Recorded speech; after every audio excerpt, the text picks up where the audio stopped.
and peace of Christ to all of you. Please invite your friends, and don't forget to share the link in all kind of network.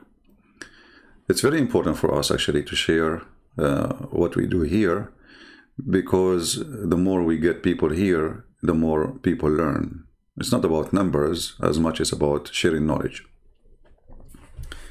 Remember, numbers doesn't count.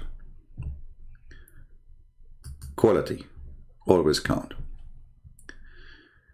The reason actually I'm late, I don't really prepare for what I do. I mean, I saw a comment yesterday, and the Muslim, he posted a comment, but looked like he deleted it, and all this time I'm looking for it, trying to find it,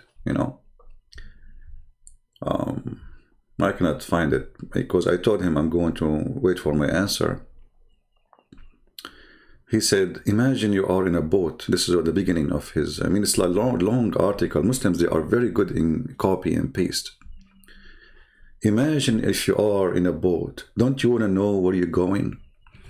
I don't know. The Muslims, I assume that Muslims are a nation, assume with experience, let us say. They are people who don't listen. They don't. Nobody want to listen. Don't you want to know where you're going?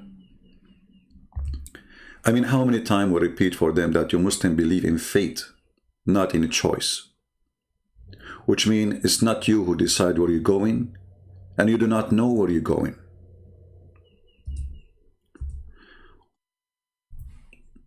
If somebody can tell me where I can find the comment in the 2 previous videos, I cannot find it really. I don't know.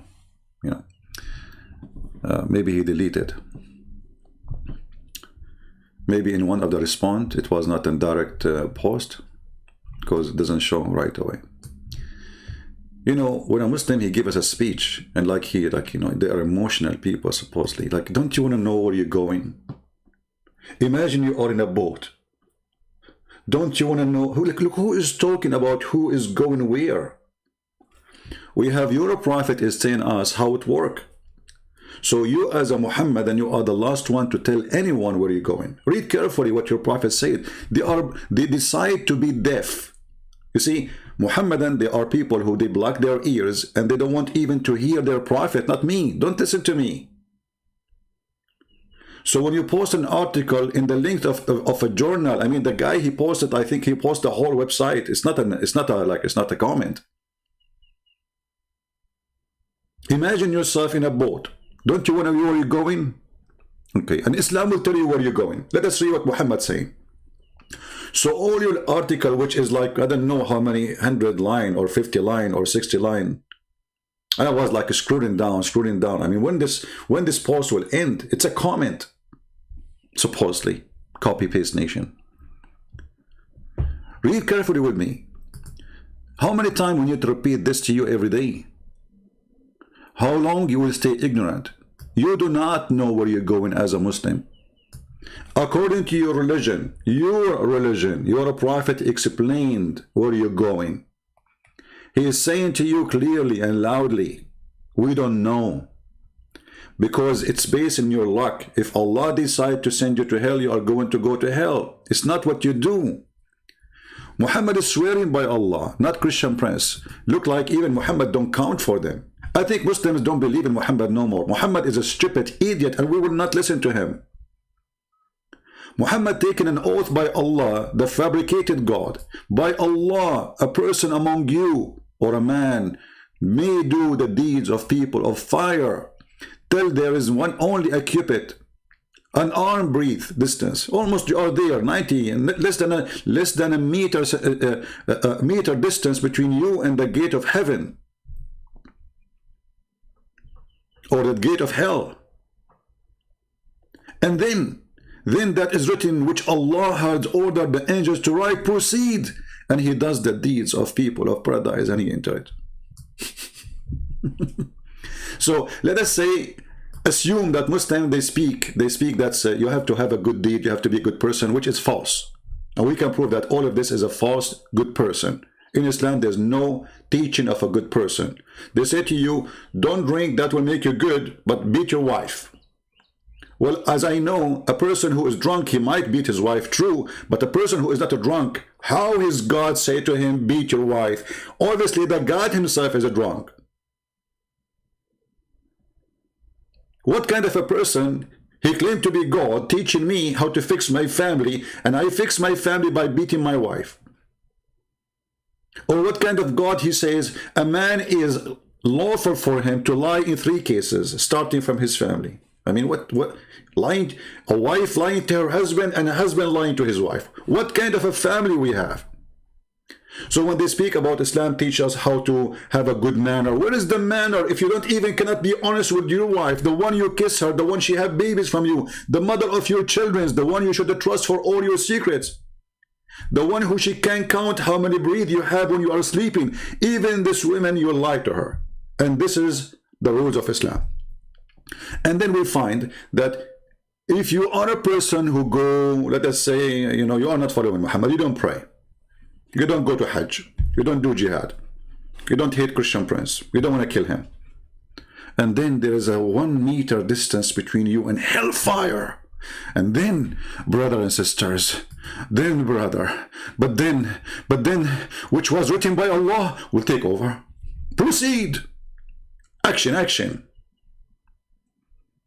And he does the deeds of the people of paradise, and he entered. I feel like I'm crying. So the idiot who was praying all his life, he might go to hell. And the idiot who was not praying his life, he might go to heaven. I mean, look at this drama. And then Muhammad, he continue, and a man may do the deeds of people of paradise till there's only a cubit or 2 between him and paradise. And then the writing proceed, and he does the deeds of people of hellfire, of fire, and he enter it.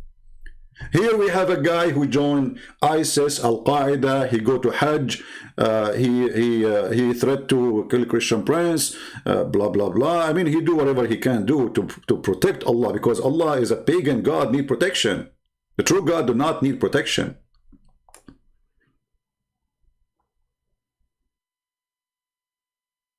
So this person doing jihad, praying to Allah, shaving his pubic area, and drinking camel urine. Perfect Muslim. And when he died, they put a piece of cotton in his anus. Why? Because there's 99 dragons will go inside his anus. True story. I mean, obviously, the Prophet is right. If you put a piece of cotton in your anus, the dragon cannot get in. Look like the dragon, he have a weakness spot. Cotton. You put a cotton there, you are safe. And actually, Muhammad, he gave them more security too. He says, if you are a person who read this Quran, your button is protected. I mean, have you ever heard of a stupid, silly religion like this? If you read their scriptures, as they call it scriptures, then your anus is protected. I mean, how stupid you are, even to insult your book, to say reading Quran, protect your anus.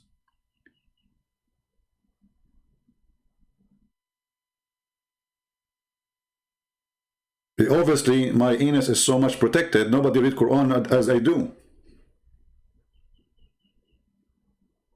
I read it every day.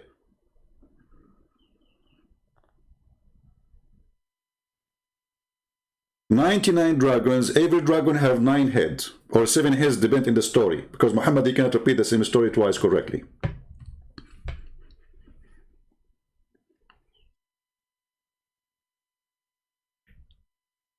So, based on what your prophet said, not what I said, because now he will say to me, Christian Prince, you are giving false interpretation. Even this one need interpretation?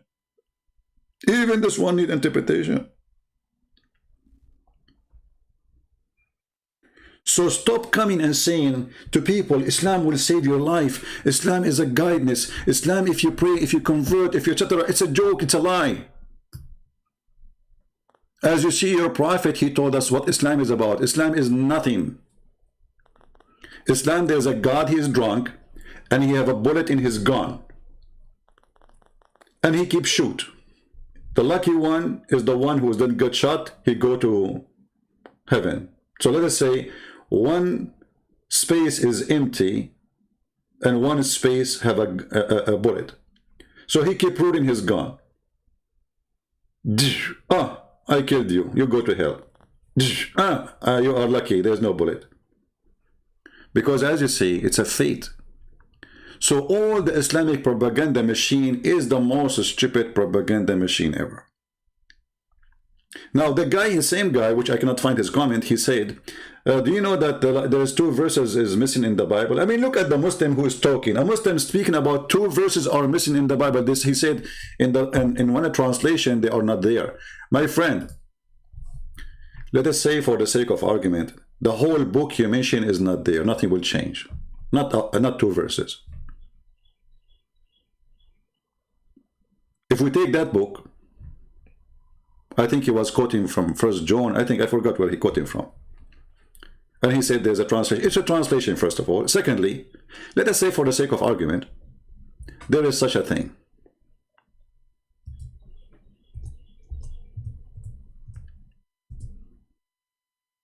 How you as a Muslim talk about such a thing?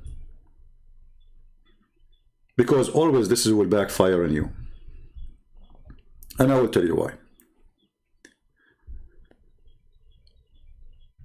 When the Muslim, he come to us and he say the Bible is corrupted, what Christians they do usually? Ask any Christian, go to any Christian channel, YouTube, whatever. For years and years I keep repeating to Christians, don't do this. Don't defend the Bible. You do not need to defend the Bible. They just gave you actually a bullet to shoot Muhammad in his bum.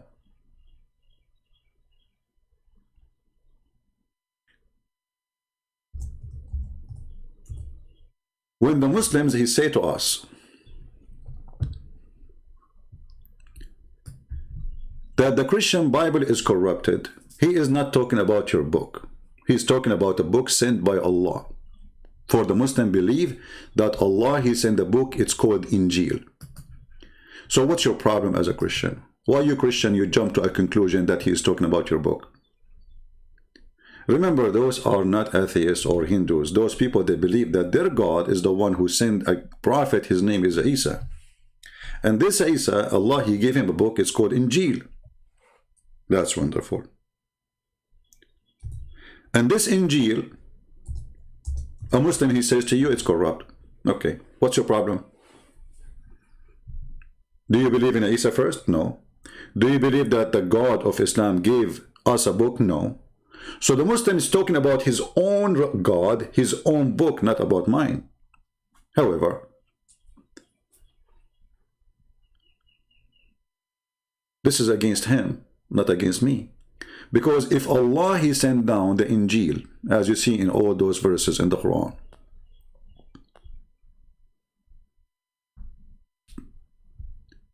who is the one should protect the book? This is not my book. This is the book of Allah, supposedly. So when a foolish Muhammadan, he says to you, the Injil is corrupted, he is speaking and making fun of his God, say yes. Absolutely.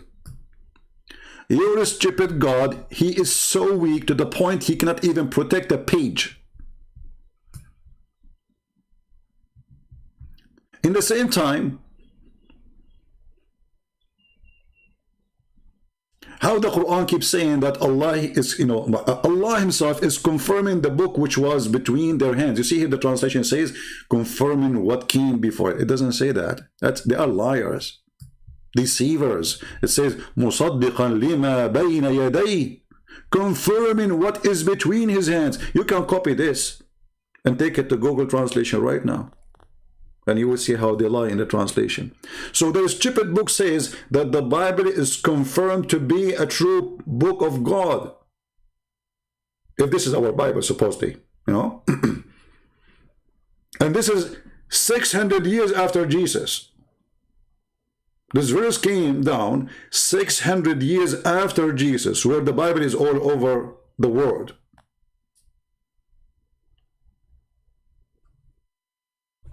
So how a Muhammadan, he says something against his own book?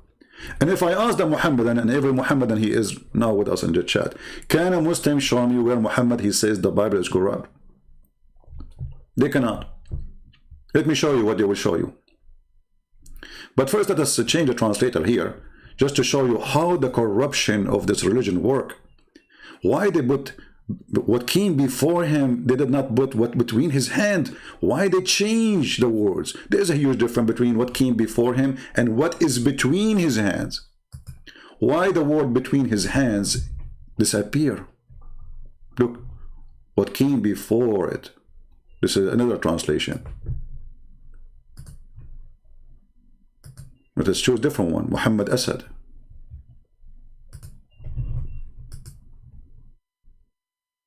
Look at this guy here. Look at this guy. Look at this scumbag.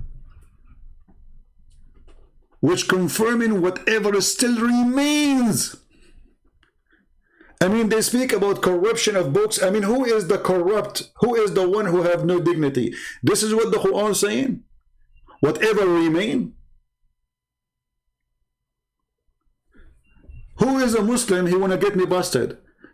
Who is a Muslim who speak Arabic? He want to read for me the verse and translate to me where it says whatever left of it.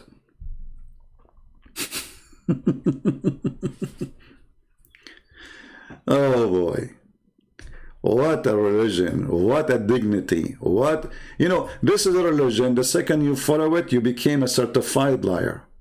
We change the translator, you will see that those words disappear. Let us go to Biktar.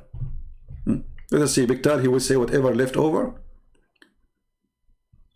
Confirming what is revealed before it. The word between his hands is gone. It's not there. The word hand is not there. Nobody want to put it there.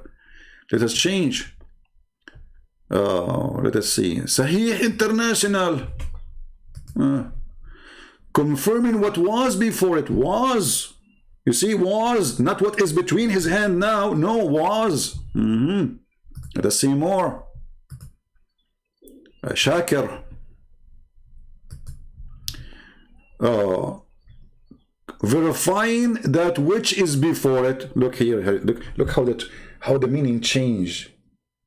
Verifying what was revealed before it. Verifying it. In order to verify something, it have to be between your hands. And this is what the Arabic says. We change the translation. Again. Maybe we can get lucky and find one of them he have little dignity. With the Hun Khan, what is that? Even your name is like a train. Confirming what? The truth which fulfills the predictions in the scriptures that preceded. What? This is have nothing to do with what the verse is saying. Oh boy. Alhamdulillah. This guy, his name is Alhamdulillah. Maybe this is a French. Hold on. German. We don't want German now. Let us go up. Maybe we can get lucky more. Muhababaraki. Okay. Confirming what came before it. Anyway, all of them, they are saying confirming what came before it. But what if we do right now in front of your eyes and we use Google Translation? Shall we? Let me open Google Translation page. It's a blind software. Will not take a side. It's not accurate, yes, but it will do the job. We will see if the word between his hands exists at least. Google Translation. All right, we open the page. We will copy in front of your eyes. Copy, paste. Let us open it. There we go. We will go to the verse. We will copy in front of you.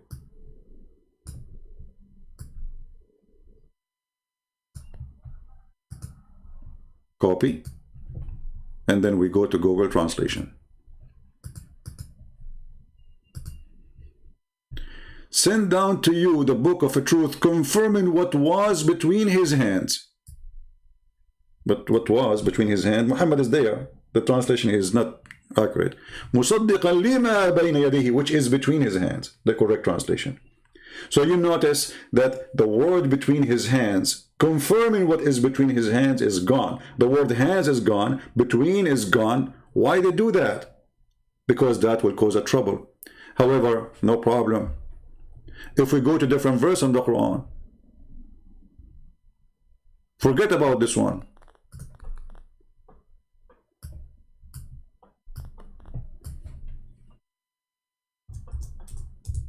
What about this one?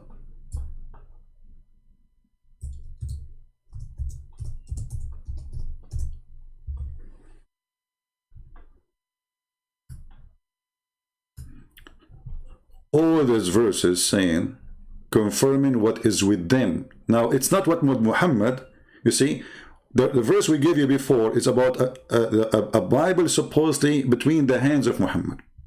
He confirmed it.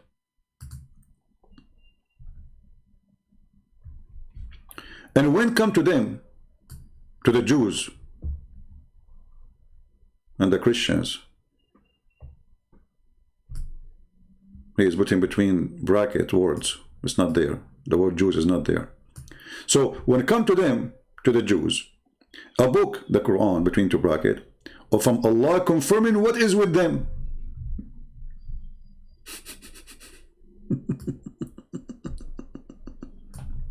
Do you see it? So when a foolish Abdul all over the internet keeps saying, the Bible of the Christian brother and sister, it's proven to be corrupted. You eat it. So what we would do with your Quran? That's mean the Quran is corrupted. When your Quran confirm that the book which is between the hands of the Jews and the hand of the Christian, which mean both the Gospel and the Torah, is it true? And he confirming it. And this is 600 years. Don't you Muslim, you say the one who changed the Bible is Paul? Well, this is almost 600 years after Paul.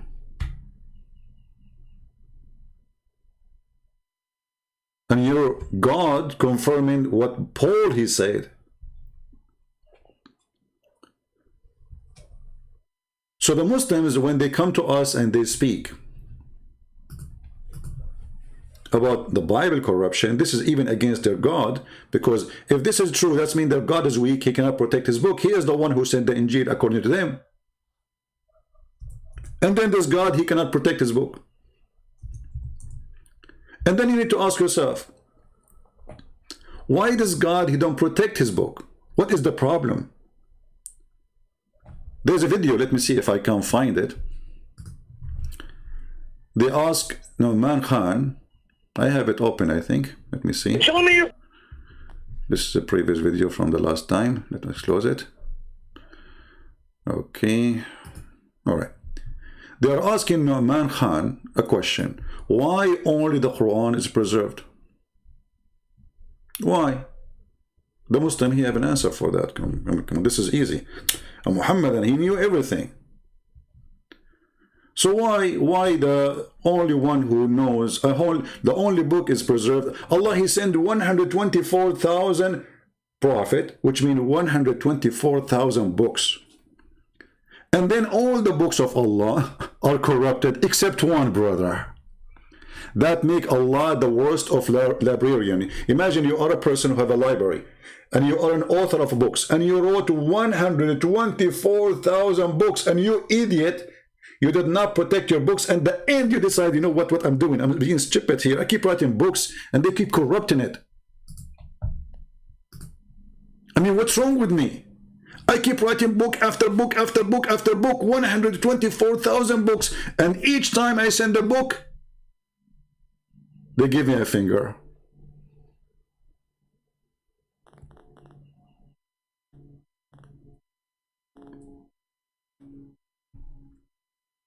Right?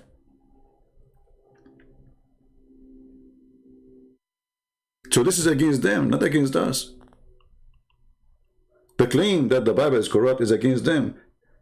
If you are a person who want to believe in God, that he sent 124,000 messengers with them 124,000 books, and he could not protect any book except the book is called the Quran. This is their claim. How stupid is that? Now listen carefully. I did not watch the video, by the way. I searched for the name, you know.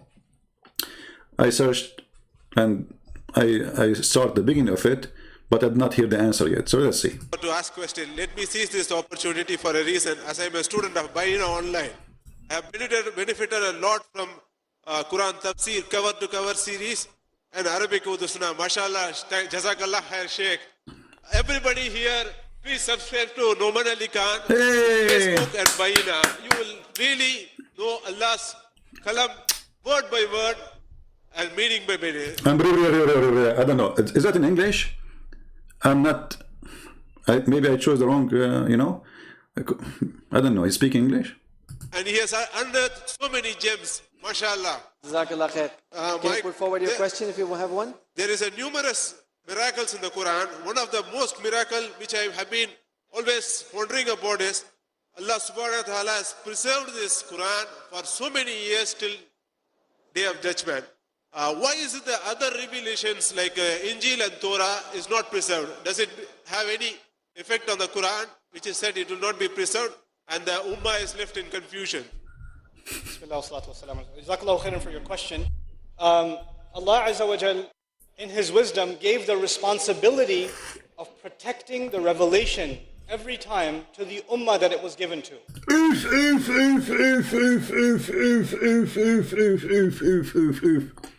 Brothers and sisters, now the Muslim Muhammad will explain to you why Allah He don't protect the other books, because always He give the responsibility to the nation. He gave them the book.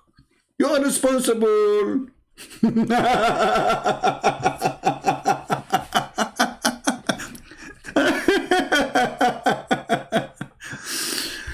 Let us open the Quran and laugh at this idiot, because what he is saying is hilarious and will expose the God of Islam.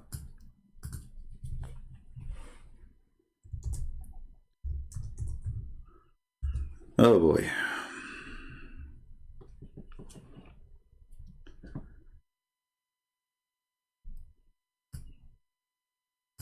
Read carefully with me and die laughing.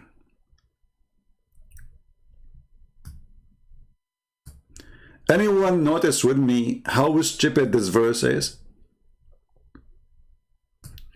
Who is the one will find me the $1,000 million word in this verse would destroy all of Islam? Would destroy the idea that there's a God, His name is Allah. Who can find me that word in this verse? Who want to help me? There's one word. One word would destroy everything about Islam. Just one word. Anyone can help me? Let us see who of you is very fast thinking person. One word only.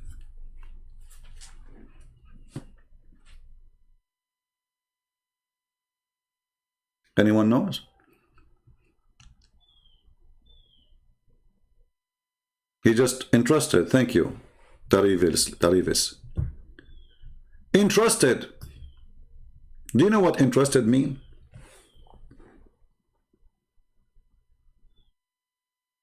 So when Allah He trusted the Jews or the Christians with the book, was He right? You know what trust mean? Trust mean, I trust you. I believe you are good to do the job. So what I do, I trust you. I give you the key of my house. I trust you to be a decent person. You will not do nothing wrong. This is what trust means. You go, you take your money to the bank because you trust the bank that anytime you want the money back, they give it to you. But trust is not absolute. When you speak to a human, why? Because a human can deceive, can lie, can cheat, can betray. Okay. But when God He trusts a person, don't Allah He knew that his trust is wrong? Because obviously, according to this guy, he is saying that Allah He gave the responsibility to protect the book, the Bible, the Torah to the people. But this means Allah is not God. Because obviously he is doing the wrong trust. When Allah He says, I trust you, and then we find that He cannot be trusted, that means Allah is just the same as us. He is He do mistakes and He was wrong. Do you see how? And this is destroyed that Allah is all-knowing. The Muslims, they keep saying to us, Allah is all-knowing. Allah is all-knowing. All-knowing what? Your God do not even know where the sperm is coming from. So this is a phrase which will give you the proof that Islam is stupid. In the same time, what we will do with that verses where it says that Allah confirming what is between their hands, confirming what is with them, what you will do with those verses. So when the Muslims, they say something, they speak against their own religion, they speak with their ignorance, and the Muslims are praising this guy, how smart he is. Allah, he trusted the Jews and the Christians to protect their book. How silly. Why don't Allah, he knew that he should not trust them if they are not trustworthy? And when you say he trusted a nation, I mean, how in the world anyone can believe in such a garbage? Because the whole nation agreed to change the book. Is the Christian one nation? Are we from one ethnic group, one color? Are we? So what do you mean he gave it to a nation? That explore another stupid things in the Quran. Why? Because the Quran says that Allah, he sent the book only to a nation who speak a tongue. Read carefully and see the stupidity again. Actually, when I say Muhammad is stupid, I'm insulting stupid ones. They might sue me because it's not fair. This guy is beyond stupidity. We send not a messenger except with the language of his people. So if the Injil is a book was sent to the people of Jesus, well, the people of Jesus, according to you Muslims, are Hebrew. So how come the book, his name is a Greek? Have you ever heard of a madness like this?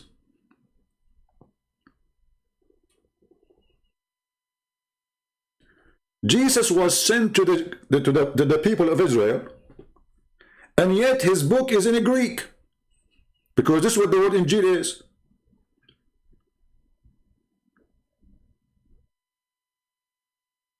So imagine there is a messenger, his name is a Ching Chong Bruce Lee. Allah, he sent him to China, and Bruce Lee, they gave them a Greek book. Genius. But look, it says clearly, and we send not a messenger except with the language of his people. So he have to be from the people, speaking the tongue of the people. So when this edit, he says that, and the Quran says that Allah, he sent a book and trusted the nation with that book. That's mean Jesus, he been given a book, a Greek book, and he gave it to the Greek. And that's mean Jesus is not from Israel or born in Israel. He's a Greek.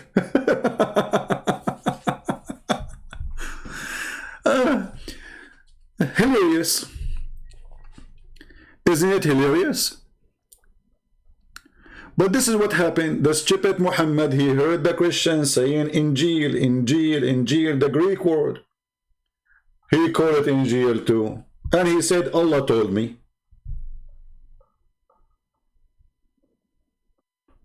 He didn't know by choosing such a word, he just get himself busted in the same time.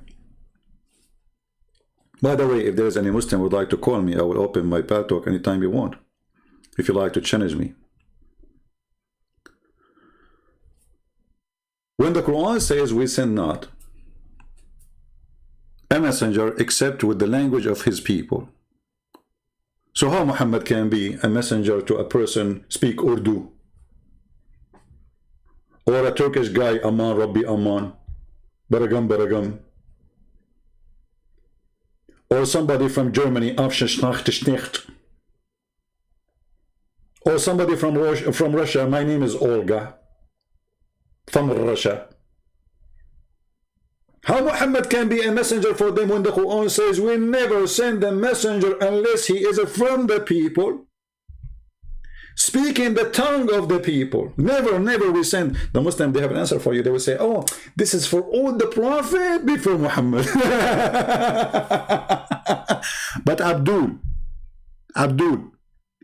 he said in the time of Muhammad, this is a message was given to Muhammad, not to someone after Muhammad. So he said we never sent, we never.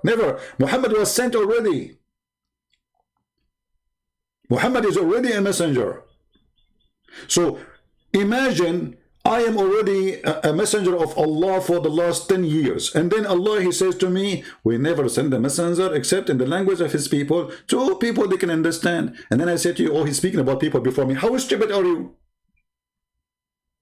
He just said, we never sent. Muhammad already is sent. Long time ago. And the Quran make it more clear, which actually this is the only place the Quran trying to be, let us say, logical. Look at this. Why Allah He never sent a messenger except He speak the tongue of the people and He is from the people, which means He is not a person who learn a language. He is a person, He is from the people. Listen carefully. This doesn't go for someone He speak a language of a nation. No. You have to be from the nation. The Quran is so clear. Even we don't agree with the Muslim Abdul translation, but even this one is so clear. And you can change the translation if you want. So there's two conditions for a messenger to be sent to a nation. He have to be a person who know the language of the people. And those are His people. Muhammad, he just lost the reason to be a prophet to any nation except the Arab. Correct? Muhammad, he lost the claim. Muhammad, he said that when he thought in the beginning he will not be successful even with the Arab. He was trying to present himself as an Arab messenger. And then suddenly Muhammad, he switched the switch. Suddenly he became for everybody. Everybody have to be subdued to Islam, otherwise die or give me your woman.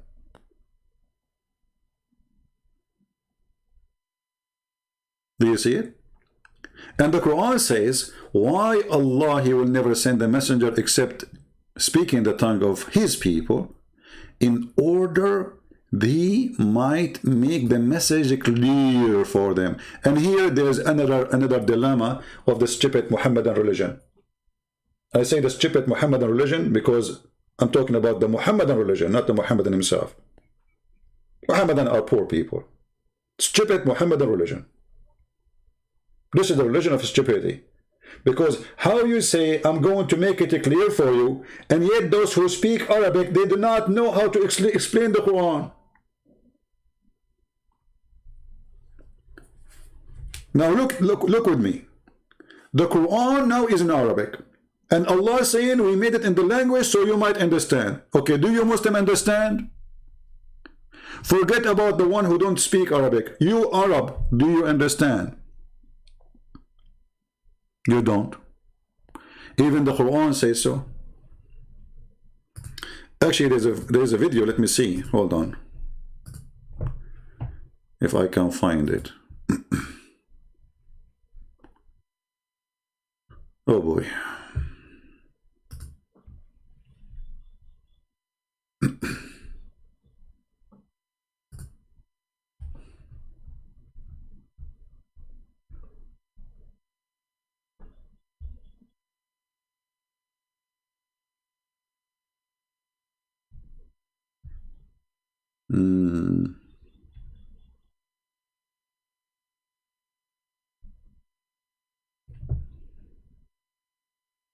All right, let us see this one.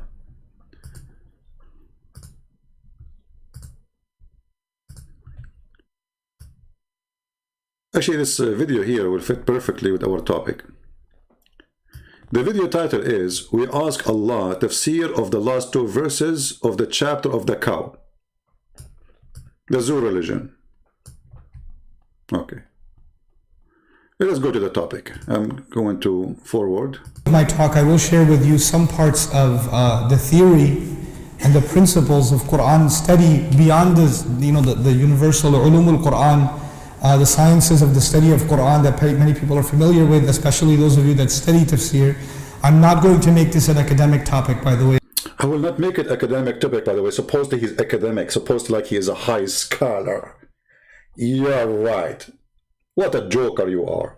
I will not make it. You see, when they speak to you like from above and you are like down, you know, I will not make it academic because I know you are a bunch of goat who is listening.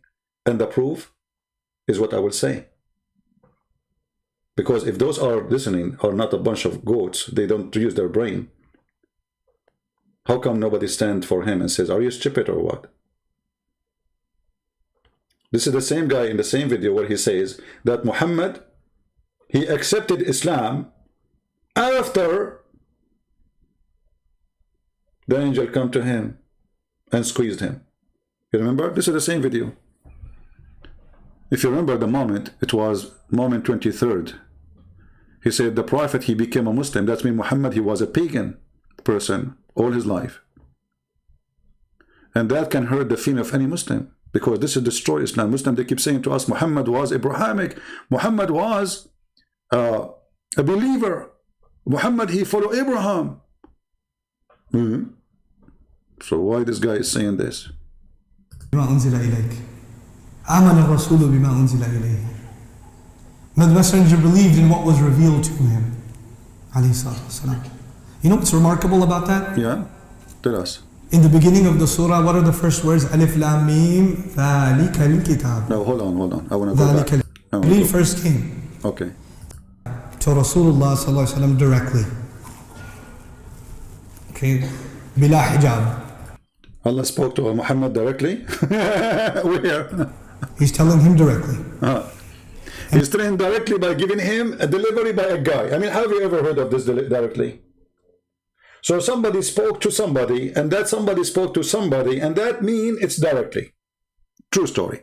The thing he tells him is that the Rasul sallallahu alaihi wasallam. See, if you're talking to someone, Yeah.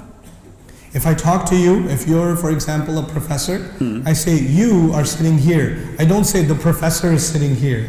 Because if I'm talking to you, I use the second person. I don't use the third person.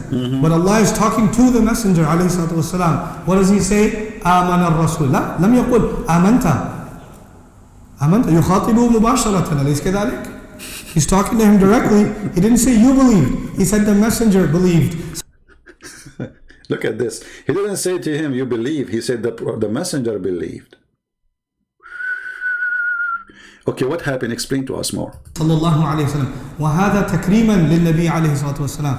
Even in his presence, he speaks of him in the third person to honor him alayhi salatu wasalam. Look at this. The messenger is not just any messenger. Absolutely. The messenger believed. I mean, come on. This is the messenger who used to be the most weak person in sexual intercourse. And then he invoked Allah, and Allah, he sent him a dish of shish kebab. He ate it, and he got the power of 40 men. I mean, there's no messenger like him. Have you ever heard of a messenger, he come with such a claim that he used to be the most weak person in sexual intercourse? And what is the solution? He prayed to Allah, and then Allah, he go to the kitchen. And then in the kitchen, he made for him a shish kebab. He sent it to him in a dish. Jibreel, he gave him the dish. He knocked at the door. Hey, Muhammad, I got something for you. Muhammad, he opened the dish. He ate the dish, and boing, boing.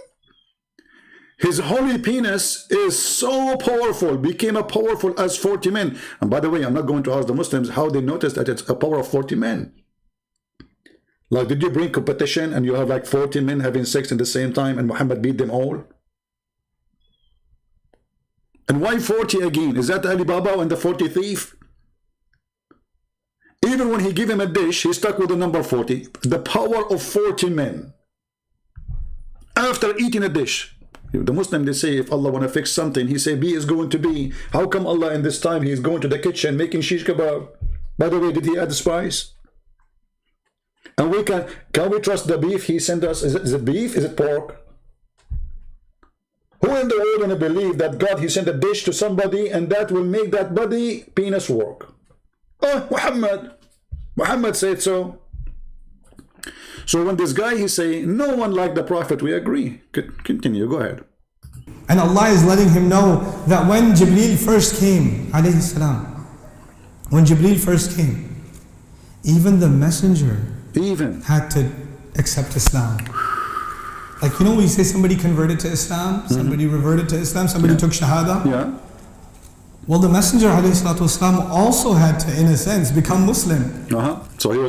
So he became a Muslim, so he wasn't a Muslim. So the lies they say to us that Muhammad was Abrahamic all his life, Muhammad was following Abraham all his life, Muhammad was not a pagan all his life, is a lie. Here we go, you just heard it. Now he became a Muslim, because remember, the Muslim, they say Abraham was a Muslim. So if Muhammad was following Abraham, that's when he was a Muslim. But obviously he just said, no, he just became a Muslim. 40 years in age, he was not a Muslim. And even the Quran says that Muhammad was a lost person. If you remember, we have a Muslim, he called me, his name is Mustafa, I don't know if he's there. He said clearly that yes, the Prophet, he was lost. A Muslim is saying to us, Muhammad Abadi, I feel sorry for your fans. My friend, feel sorry for the penis of your Prophet first. We have a Prophet who his penis was not functioning. We have a Prophet, he go to the bed and he imagined himself having sex. He never did. Do you feel sorry for such a Prophet who was bewitched according to you? Who is the one going to be sorry for who? Brothers and sisters, we have an amazing Prophet, he was bewitched. Brother, what was the impact of his bewitching on the Prophet? Brother, nothing. Only his penis, brother. Look, what? And his brain. What? And his tongue. What? And his imagination. What is left? And you are feeling sorry for our fans? What about you? Why you don't call me and tell me how you feel about this story? That your Prophet, he used to imagine himself having sex, but in fact, there's no women there. Read it. Aisha, she said, not me. The Prophet continued for such and such a period, imagining that he had boom boom, sexual intercourse with his wife. In fact, he did not. In fact, what? He did not. Where is Mr. Abadi? Do you feel sorry for your Prophet? Imagine you are a Prophet of Allah and you are Muhammad. And you tell your wife, hey wife, how's the business we did? She said to you, what? Come on, we know, like, what are you talking about? Yeah, you know, like, what are you talking about? You did nothing. Then he go to the second wife. Hey, Hafsa, how is the boom boom, What boom boom? You did not even touch me for the last month. He go to the third wife, the fifth wife, the sixth wife, the seventh wife, the eighth wife, the ninth wife, the 10th wife, the 11th wife, the 12th wife. Shall we continue to tomorrow? And he was what? Imagining.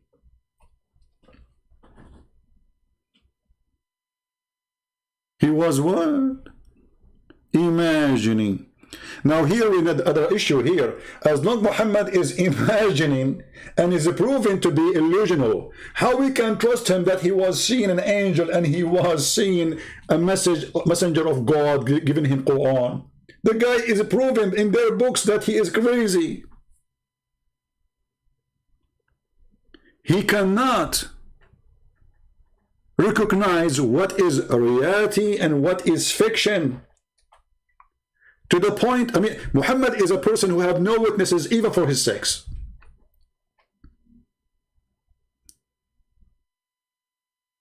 This is your book, and this is Sahih Bukhari. And this is Aisha. Are you going to say Aisha is not being fair? So how we can trust that Muhammad he saw? No, this is not what a dream. This is not what a dream. This guy is awake. This is not in a dream, because imagining, you see, he is thinking that he did it. He's lost. His brain is gone. This is not about a guy who saw a dream. No, this is different. This is why they are saying to you he was bewitched. If you see a dream, that doesn't make you. You see, the Arab, they call anyone who loses his mind. They can't explain why he is saying things or doing things. They say he was bewitched. As simple as that. Because physically he looked fine. And stupid things happen to him from time to time, not all the time. Like he do crazy stuff from time to time. But sometimes you speak to him, he's normal. And this is the situation of Muhammad.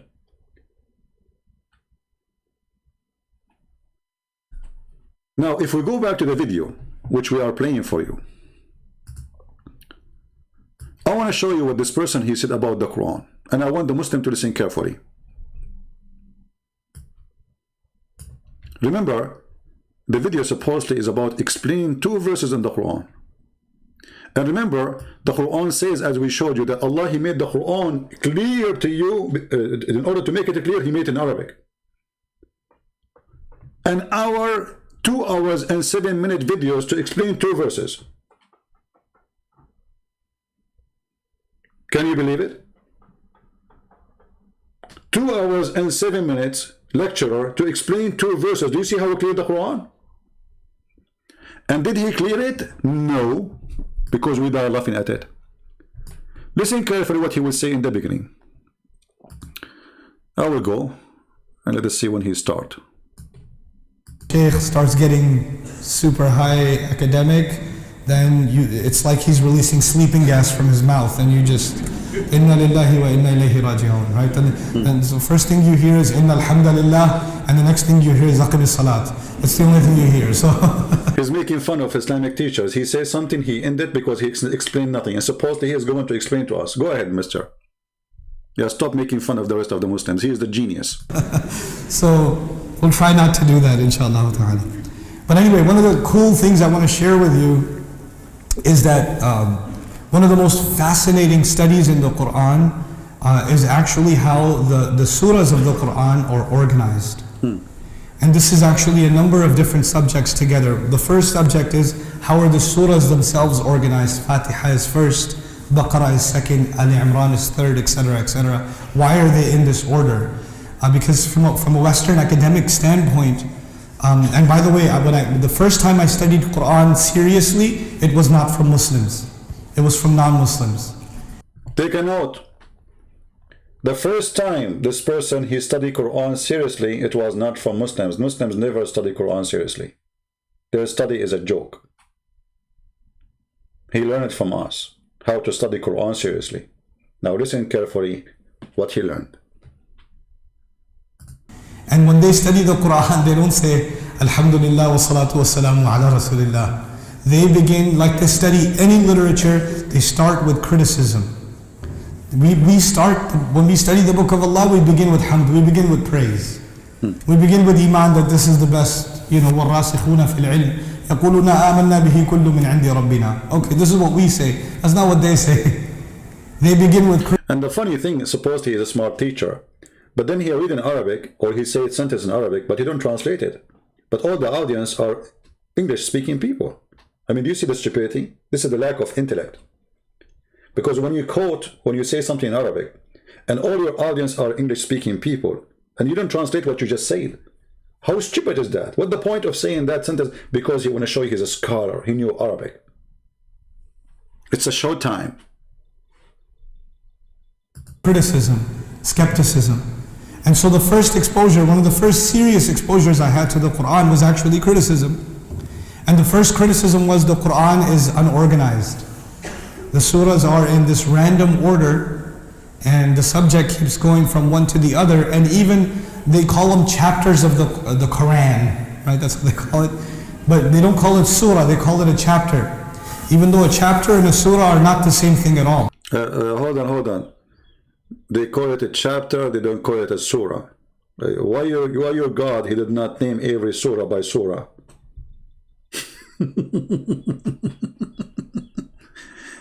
Why your Quran doesn't say this is the surah of the cow, as long you want them to use the word surah. Secondly, it's not a surah, it's a surah. Your prophet is copying the Aramaic.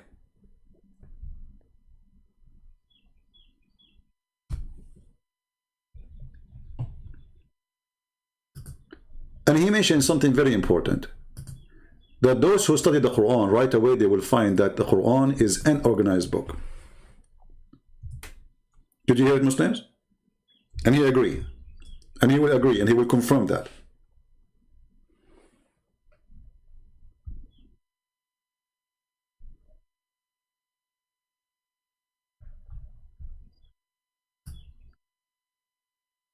There is a a study made by some German historian. They come with very clear, many good evidence actually, that the Quran was not even in Arabic. This is why we see the word surah in the Quran, you know, exist. This is the Aramaic way of saying the word. If you ask a Muslim, what is surah mean? What is surah mean? Is it a chapter? They say yes. But the Quran never came as a chapter. The guy now, he will tell you how surah work. What surah? What does the word surah mean? He said that the Western, they call it chapter, they don't call it surah. And he will say to you that there is a difference between them. What is the difference? Listen carefully. The serious exposures I had to the Quran was actually criticism. And the first criticism was the Quran is unorganized. The surahs are in this random order, and the subject keeps going from one to the other, and even they call them chapters of the Quran, right? That's what they call it. But they don't call it surah, they call it a chapter. Even though a chapter and a surah are not the same thing at all. They're not the same. I personally don't agree with the translation of surah as chapter. I don't. Because there's a certain standard in literature for a chapter. A chapter has logical points that are made in chronology. And if a chapter, like chapter 5, is going to repeat something from chapter 3, they won't do it the same way. They'll just say, refer back to chapter 3. Did you hear it, Muslims? This is an organized, smart, intelligent book. And instead of repeating the same stupid thing, we say to you, go and open page number, etc., in chapter, etc. The Quran doesn't do that.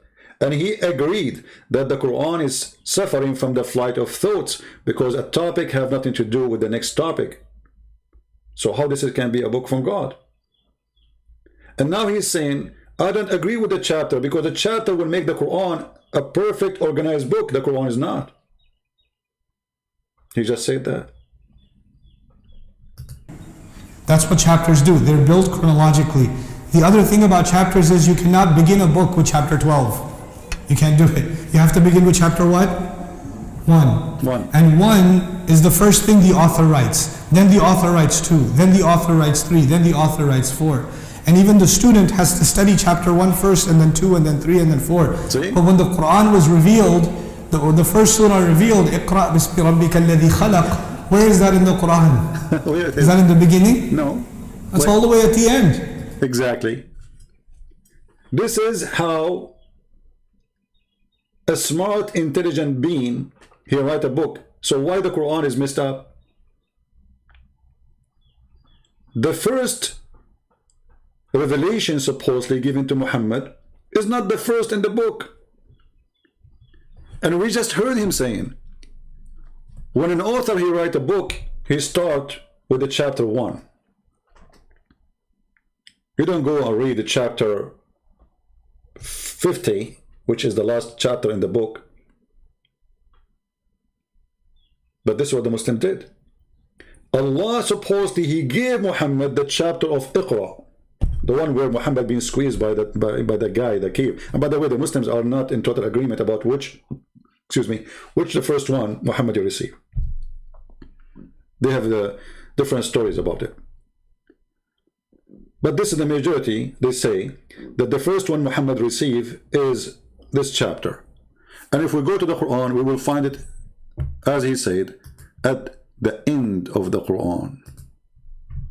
So how something who is supposedly in the beginning of the Quran become at the end of the Quran?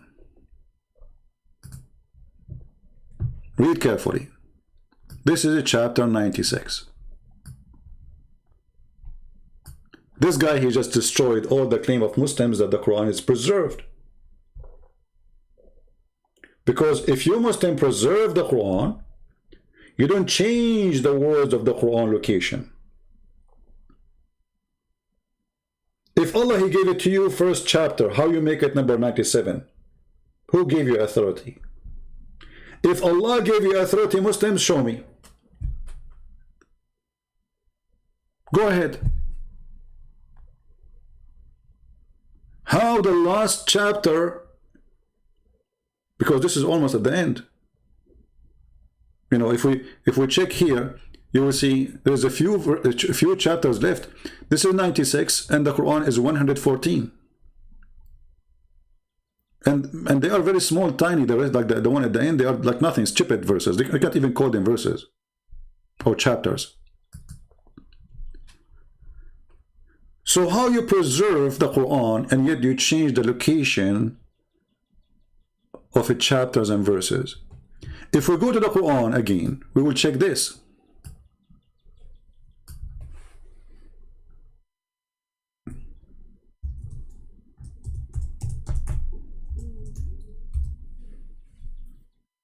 Read carefully. In the Quran, in chapter 4, verse number 46, in chapter 5, verse number 13, in chapter 5, verse 41, it's speaking carefully that there's some of the Jews, the Quran used the word يُحَرِّفُونَ الْكَلَمَ عَنْ مَوَاضِعِهِ. They change the location of words from their location. They don't change the words. They don't change the words. But they change the location. If you go and read what the story here, you will see there's a Jew. He put his finger over a word. That is the change. He did not take the word. He did not move it by writing. He did not move it to different page. He did not move it to different chapter. No. He just put his finger over a verses or a verse, which about stoning to death for a woman or a punishment for adultery.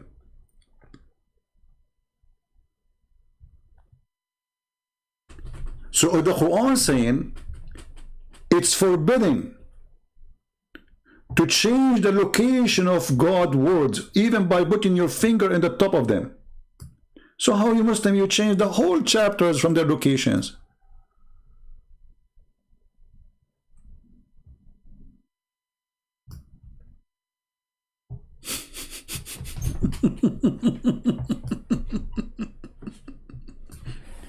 Do we have any Muslim in the bushes?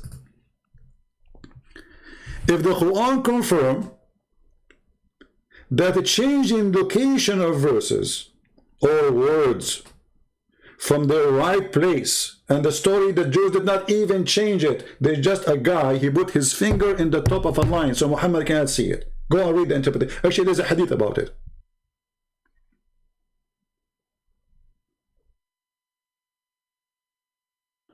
If that is a corruption, by putting your finger over a line in the book, claiming that this is a displace of the words from their location, how about the Muslims who changed the whole Quran location? Any Muhammadan? We just heard the guy saying, well, good books written in a certain way. Chapter 1, chapter 2, chapter 3. The Quran, no. Chapter 1 became at the end. Okay, who threw it there? And if the Quran is forbidding you from doing such an act, how you do that? Who gave you the authority? Give me his name.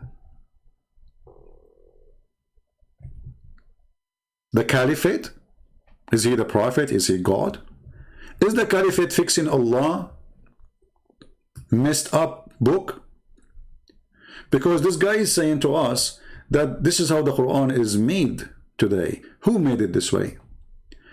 Let us hear more so we can laugh more.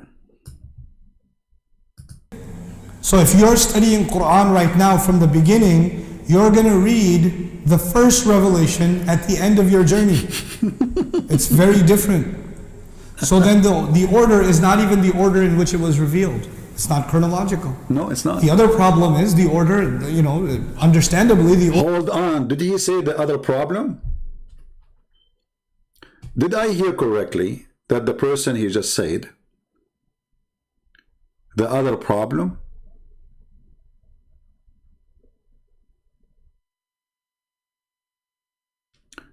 Truth seeker, are you a Muslim, my friend? Are you a Muslim? Let me know if you're a Muslim. He just said the other problem By saying that, you just confirm that the Quran have many problems. He just counts for us number 1. And now we will go to problem number 2. So how this is a perfect book? And you are going to explain to us the amazing book, and you start with the problems. The problem which you are talking about is made by man or by God?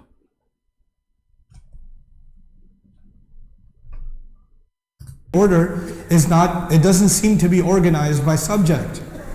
What that Did you hear it? The Quran is a messed up book. It's not organized by subject. So why it is not? I mean, have you ever heard of a book? One phrase talking about how to make salad, the verse after it's speaking about oil leaking from the car.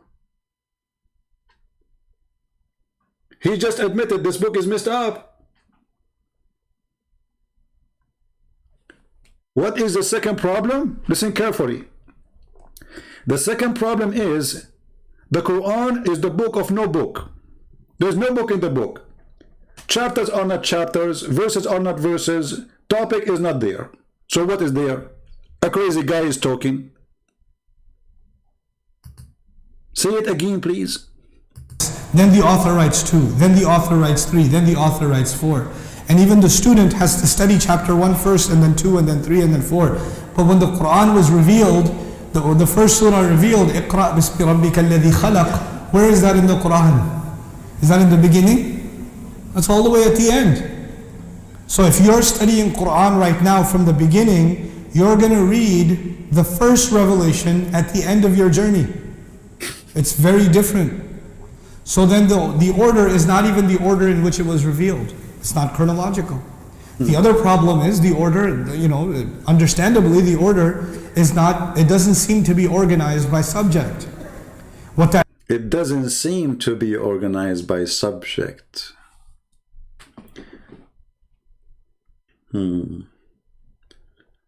So Allah was wrong.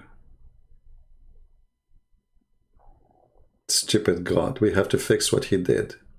But even after we made the book for him a book, still it's messed up. Tell us more. that means is that the subject matter in the Quran, like in Surah Al-Baqarah, today we're talking about Surah Al-Baqarah, the biggest surah of the Quran, 286 ayat, revealed over several years. One part of it is actually Makki, the last. Hold on. Guys, did you just hear what he said? Did you just hear? This is a chapter revealed over many years. So how it became a chapter? Muhammad was not receiving chapters. He did not. Muhammad was just receiving Quran. So who are you and who is the one who put those verses, the one you called them Al-Baqarah, together? If Allah did not give him those verses together, he received them within years, and within those years he received many other verses exist in other chapters. So who is the one who decide where to put this verse and that verse? If you want to say to me Muhammad he decided, that means Muhammad is stupid, because you just admitted it's not organized. So what is the reason to put them together? Stupidity. We just heard him saying that obviously seemed like the book is not topic organized. Wonderful. So who decide to put those verses together and make them a chapter? Are we making a salad dish? Is that a book of God, or we as a believers we decide what to put there, what we put it? Oh, yeah, brother, we should move this verse and put it there. I think it's better. It's up to you, right? But we just showed you the verses from the Quran saying that those who change words from their location, they are bad people.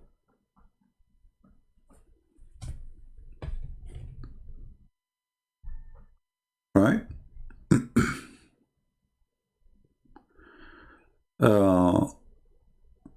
If this Christian prince was not a liar, he would provide the link A video? It's here. I will show you the link. Here we go. Guys, here we go. This is the link.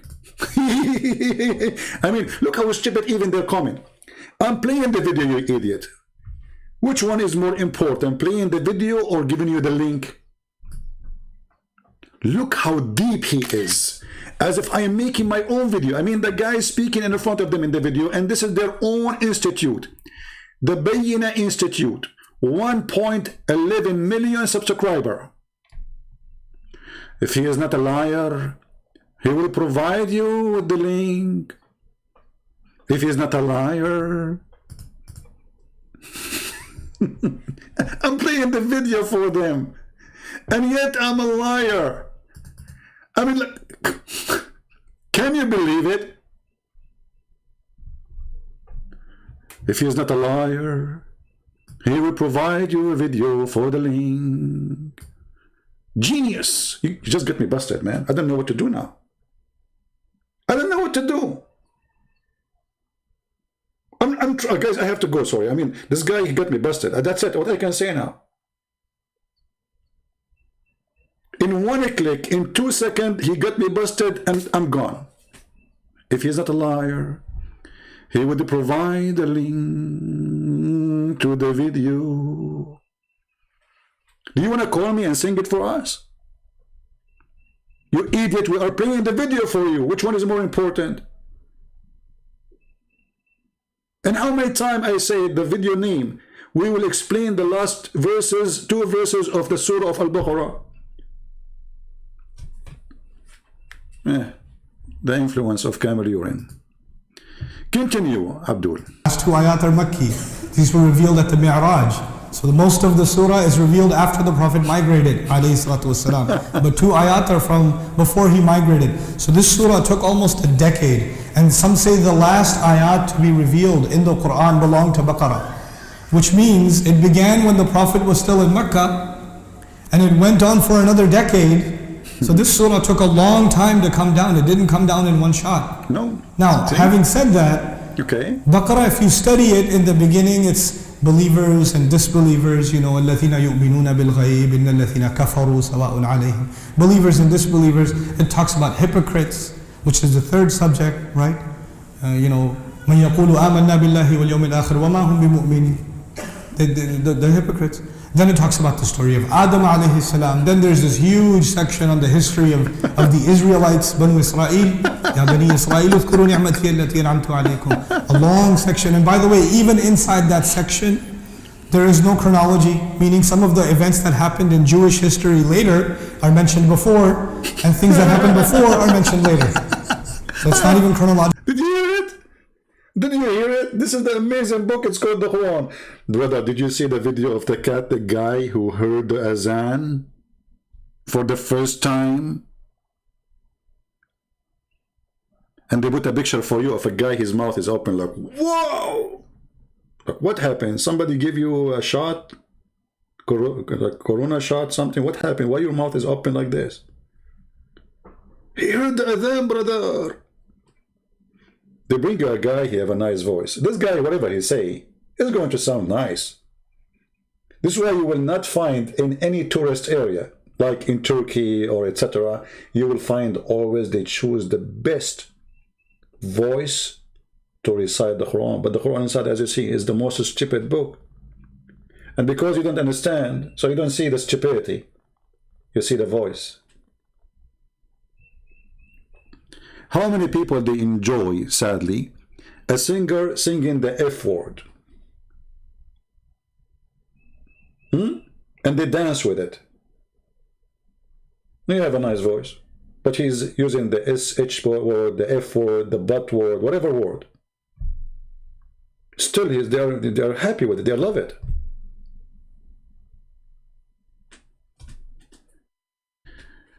If you can explain chapter 2, verse number 79. Okay, my friend, we will go back there. No worry, I will go there, I promise you. So, listen carefully, people. They admit that the Quran is a messed up book. Has no logic. when you open the Torah, you find the book of Genesis. We knew exactly what the book of Genesis is speaking about. Every book have a topic. Every book have an historic order. They can quote something from the previous book. That can happen. But the story is there, not in the quotation. Quotation is a quotation.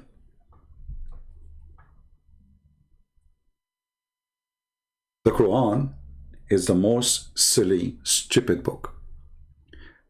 What this guy trying to say to you, if you read the Quran, you cannot understand anything. It's very confusing. It doesn't make any sense. But they are praising it, you know? They are praising it. And what he confirmed to us, actually, that the Muslims, they wrote the book by their hand. And this is why our brother there, he's keep asking me to read chapter 2, verse number 79, where it says, "We to those who write the scripture with their own hands." But this is the Muslims who did that. If we ask the Muslims, did Allah he send you a book written by his hand? They will say no. Do you have a book written even by the hand of Muhammad? They will say no. Do you have even a book written by the hand of Uthman? They will say no. So who wrote the book you have? When the Quran say clearly in chapter 2, verse number 79, there's a curse, there's a penalty, there's a punishment over those who write the book by their own hands.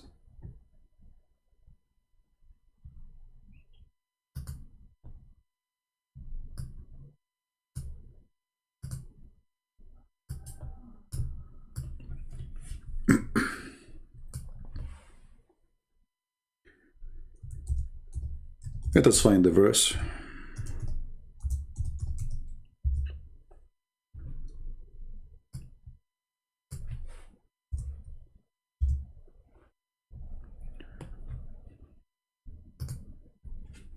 Read carefully.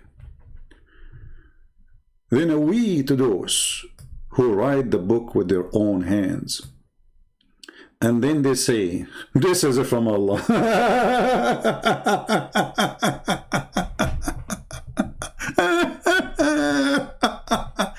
Perfectly made to expose Muhammadan. Perfectly made to expose the situation of the Quran.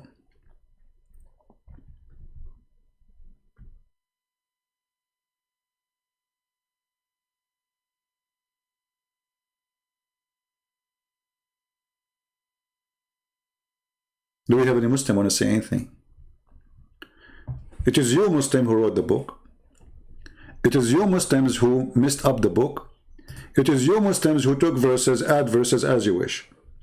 Actually, I can show you a reference where Aisha, she said that the chapter of Al-Baqarah, the same chapter he's talking about, this guy in the video, the chapter of the cow, Baqarah mean cow, and the reason it's called cow, because Muhammad, he came with a story, a very stupid story, that there is a guy, he was killed, and then the Jews, they came to Moses, and he said to him, we don't know who killed him. So they want to find the killer. Allah told Moses, go and get some beef. Some they say a tail of a cow or ox or a penis or some part of the cow, and beat the guy with it. And this can be found in the same chapter, actually, if you go just a few verses before, verse number 73.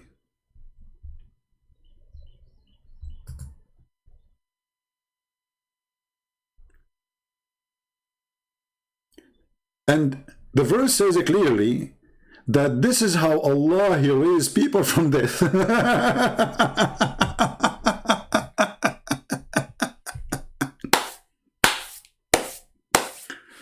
How Allah, he raised people from death? Muslims, I'm not the one who's saying so. It's your book. It says, and this is how Allah, He raised people from death. Thus, read carefully, and thus Allah bring the dead to life. How? By the cow beating. I mean, if I am a Hindu, I will convert to Islam immediately.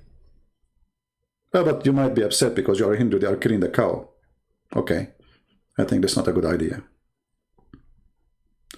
This is how God, He bring people from death, bring some beef and beat the guy with it.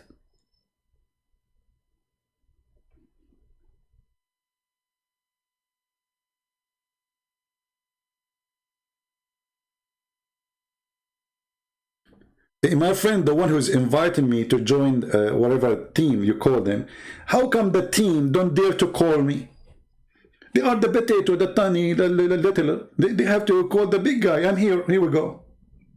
How come you are saying to me if you are sincere, but you don't ask them the question, if you are sincere to call yourself team, here we go, the guy, he go every day, he open his paltalk, he say he want to call me. You see how double standard you are? What, do you want someone like me to go chase kids? Call me, get your scholars. Get me busted. If you are sincere.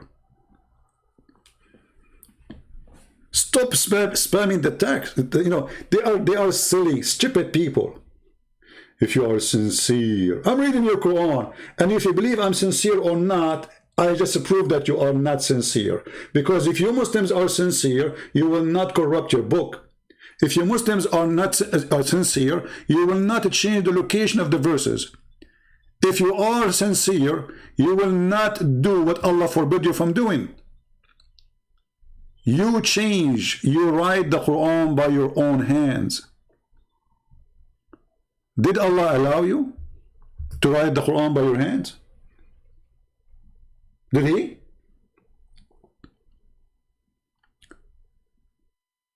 So who care if you Muhammadan think I am sincere or not? For sure you will not accept what I am saying. But we are laughing. And people leave Islam left and right. And let me block you because you keep spending, you know, it's just a stupid kid. If you are sincere, call us. Here we go, I am here, call me. You know what? I will open just paltalk for you and for your team. Immediately. Let us see who is a sincere. I am the one who challenged you for years and years, and you potatoes don't dare to call me. Let us see who is sincere. The sincere is the one who says, okay, I'm going to call him.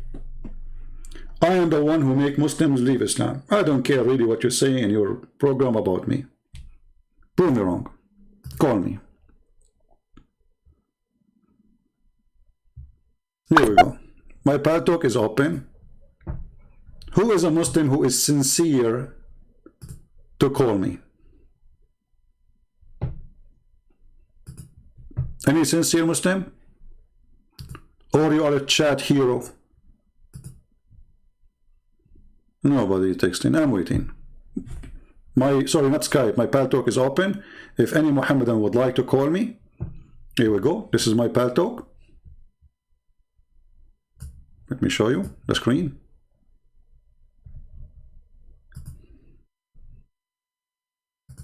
It says a Christian Prince online. What do you want more? Call me, it will appear live on air and people will see it. Text me. Let us see the heroes. Let us see the sincere Muslims who they are willing to defend their religion. You are terrified. You speak about me in my back and you claim to be a hero. So when the Quran condemned those who write the book in their hand, but hold on, isn't it the Quran says that Allah is the one going to collect the Quran? Did He? Let's read together.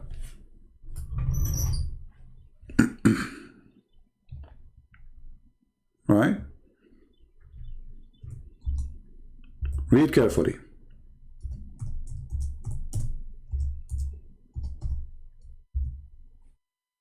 Chapter 75, verse number 17. Allah, He promised and he make it clear that it is him who will collect the Quran. Inna alayna jam'uhu wa qur'anahu. It is on us. Us who? And the funny here, the Muslims, they say we believe in monotheism, right? But Allah is always us. He's always us.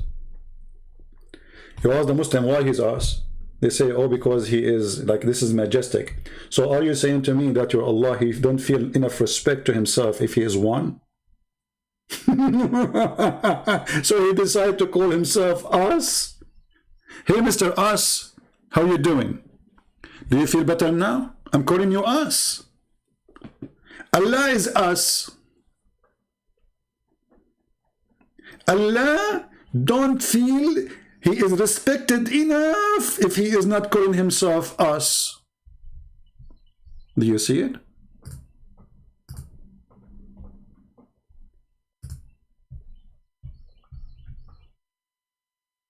How you say to us, we Muslim, we believe in monotheism, and your God is obsessed with us.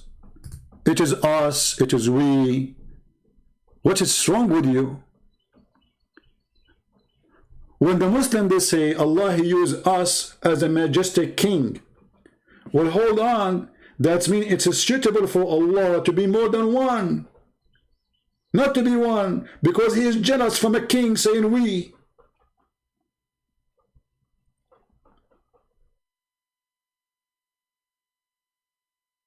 Allah is not self-confident. He don't think that he is okay if he say me. No, it's we. It's us. What an idiot.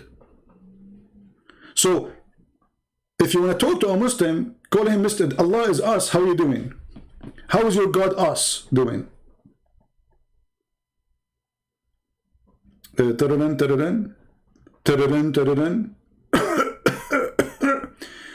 I talk to Allah? Us, we hear you. Who is talking? Oh, Mr. Us, how are you? My name is Allah. But you just said us hear you.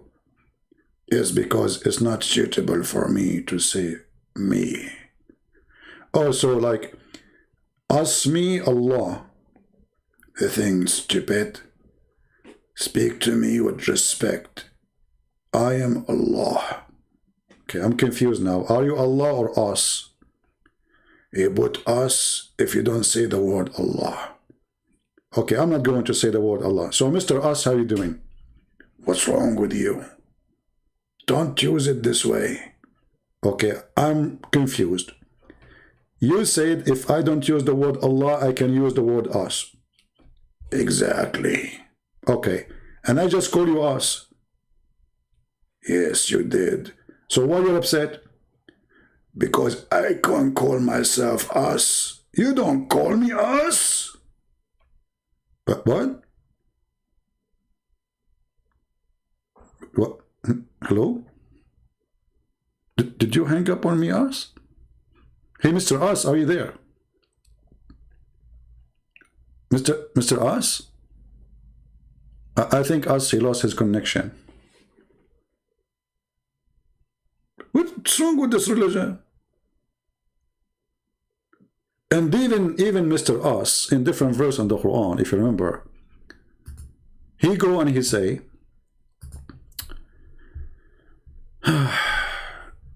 if Allah, he decide to have a partner, he will take this partner from us. Like, what the heck?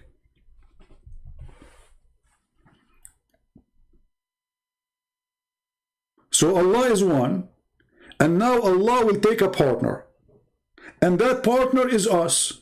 Is that a fake us or real us? Because remember, he's talking about having a partner, which is a wife. So Allah is like his two gender in the same time, like he is, or maybe he's like Shaitan, you know? Anyone know the story of Shaitan according to Muhammad? Who knows what the story of Shaitan? There's a verse in the Quran, look like Allah and Shaitan is the same. They are like they have two gender in the same time, maybe. Because if Allah is one, and then he will have sex with a woman, or a creature have a private part of female, whatever it is. And then he says, if we want to have sex, if we want to get married, if we want to have a girlfriend, we are going to have it with someone from us. From us. Okay, us who? I thought you are one. I thought us is just a word of majestic. Mr. Us?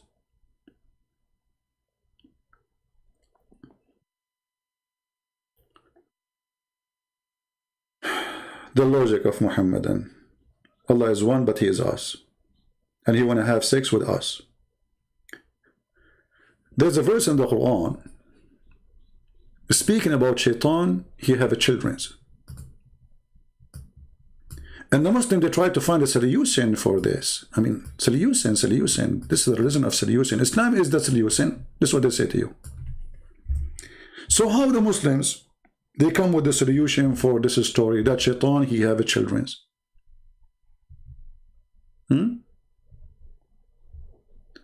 They said that shaitan, he had sex with himself.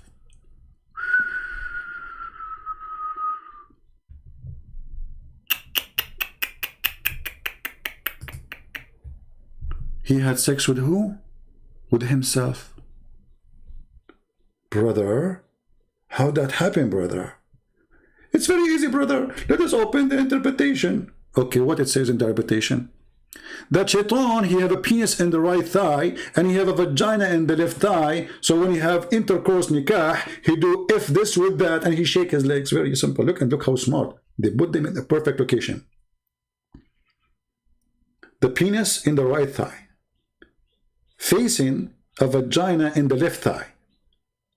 Shaitan, when I do boom boom, what he do? He shake his legs. He shake his legs like, okay, doing nikah now. And then he have orgasm, and then he make himself a pregnant. Very simple. And then what happened next to that, brother? I lost my voice. What a dirty topic. What a filthy religion.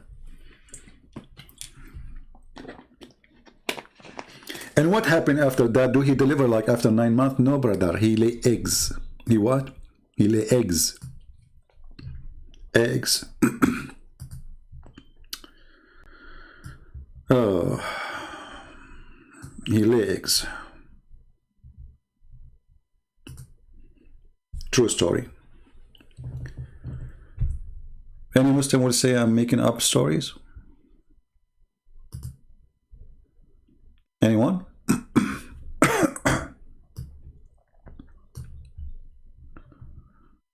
Let us see.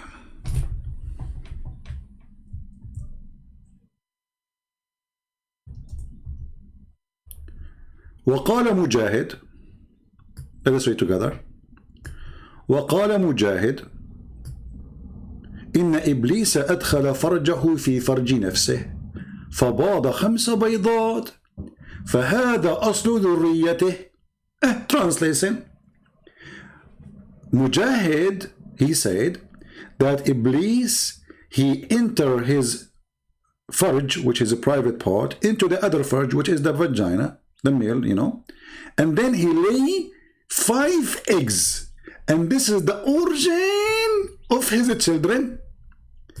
And they said that Allah, he created for him in his right thigh a penis, and his left thigh a vagina, and he do nikah to this by that. Where's the Muslim? They say the word nikah mean marriage. Hey Muslims who keep saying to me the word nikah mean marriage, do you see it? فَهَوَ يَنْكَحُ هَذَا بِهَذَا. Shaitan, he was marrying his legs to each other. Do you see the word yankah? Muslim, do you see the word yankah? How you say to us that the word yankah mean marriage, and now shaitan is having sex with himself, and it says فَهُوَ يَنْكَحُ هَذَا بِهَذَا. So he, if this by that, this is what yankah mean, you liar. He go, your prophet got you busted. Your prophet got you busted. Where is the sincere Muslims? I open my Pearl Talk until now nobody is even texting. No sincere Muslims? Genius. They found a solution, and then the story continue. فيخرج له كل يوم 10 بيضات. Every day he lay down 10 eggs, and from every eggs, from each one of them, there's 70 male and female shaitan. Look at this, brother. I mean, look at this. Let's be honest here. This is a story by itself. Look how they organize the story. First, okay, how you can explain the stupid Muhammad saying that Allah, he sent shaitan down to earth alone. He did not send a female with him. Okay. And then he says he have children. How he got the children? So now we have to find a solution.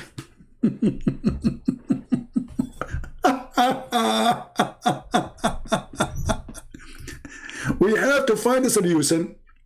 The solution, brother, Allah created for him a penis in the right leg and a vagina in the left leg. And then he do nikah by his penis to his vagina by shaking them. And then he lay an egg, brother. And from every egg, he laid 10 eggs. And then from every egg, there is 70 male and female shaitan. And if we use Google Translation, you will see it. I can post the link for you. Let us see. I will copy the link and post it. Give me a second. And now let us go and do Google Translation.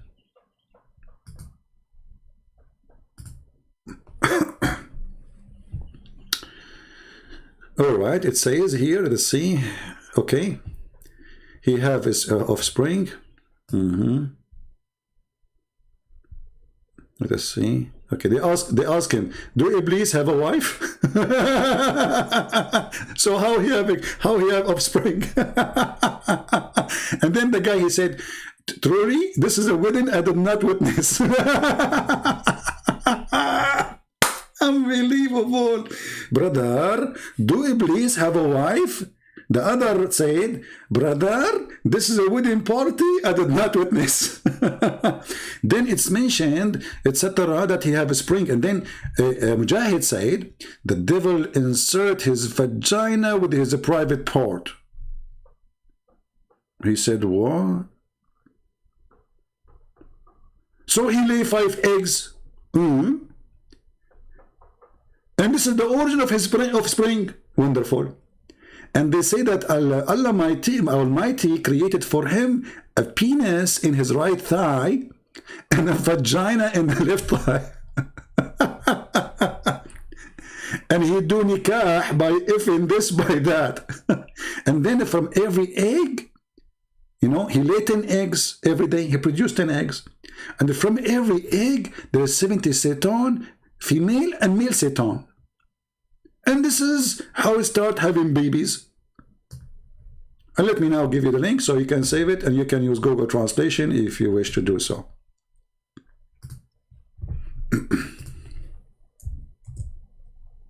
And this is Tafsir al-Qurtubi.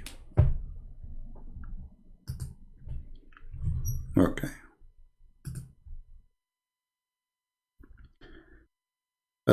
Somebody you want to debate? Okay.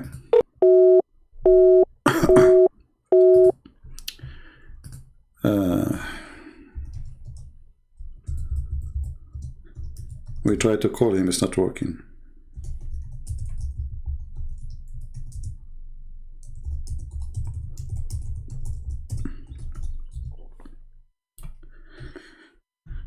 He want to debate. We call him, it's not working.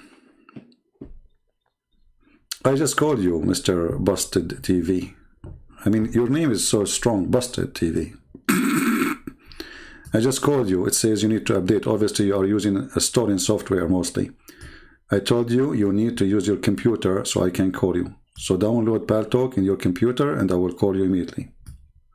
All right? I call you. It says call is rejected. And it gives me the reason why. You have to update. Obviously, your software is maybe storing one.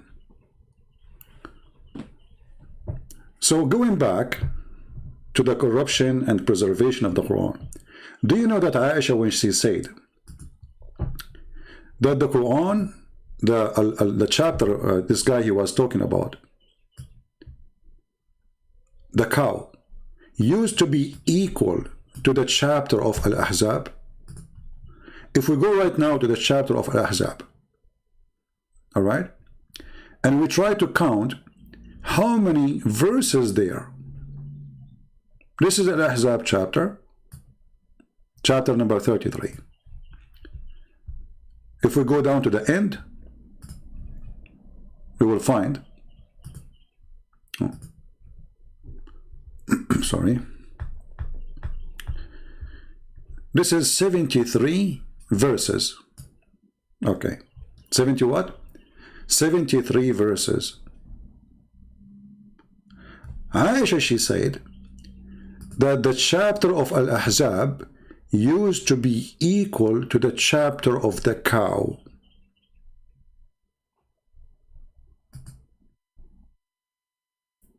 How many verses are missing, Muslims?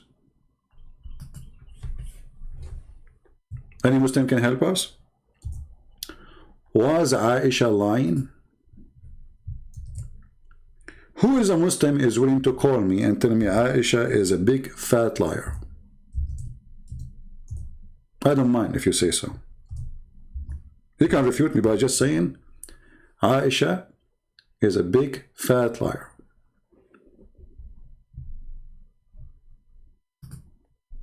Who wanna call me and get me busted?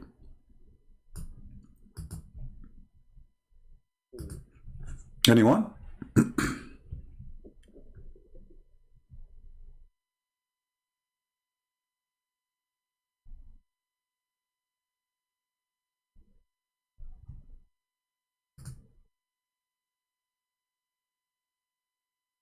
Who is a Muslim wanna call me and get me busted? Aisha, she said that the chapter of Al-Ahzab is equal or was equal to the chapter of the cow. The cow chapter, as you see here, let's go to the end.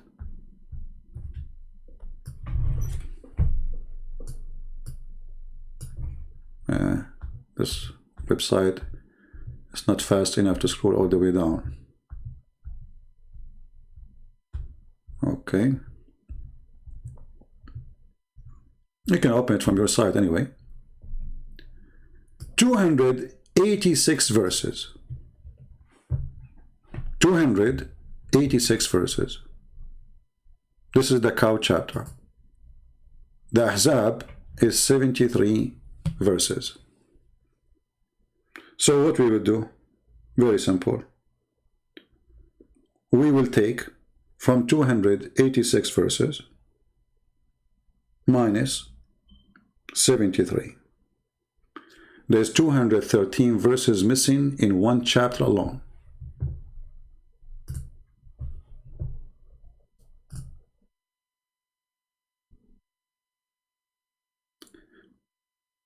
I want to call you, I love you. Okay, let me block you.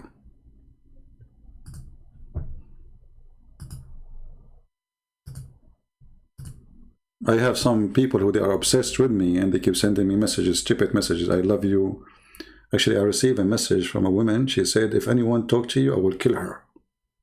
Can you believe it? Crazy people. Drugs. Hashish. Khadija. Khadija is all over the place.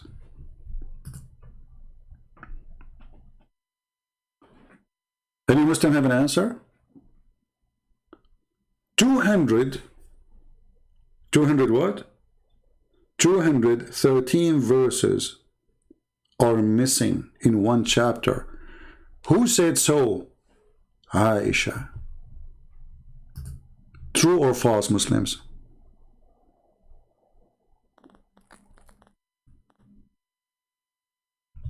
This is the book of As-Suyuti.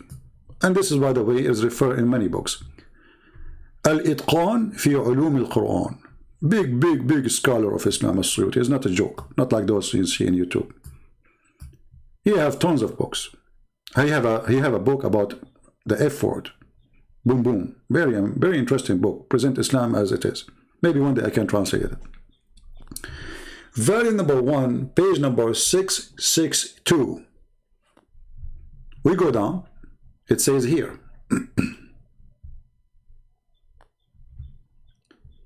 It's mentioned to us from Urwa ibn Zubayr, from Aisha. She said that the chapter of Al-Ahzab تقرأ في زمن النبي, it used to be recited in the time of the Prophet, 200 verses. 200 what? Verses. This is one of the hadith. And when Uthman, he wrote the book, listen carefully, she just said Uthman, the one who wrote the book. We could not find from it except what we have now.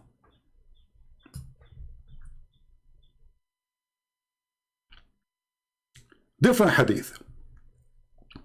From, etc. It says that Aisha, she said, they used to be the chapter of Al-Ahzab counted as 72, 73.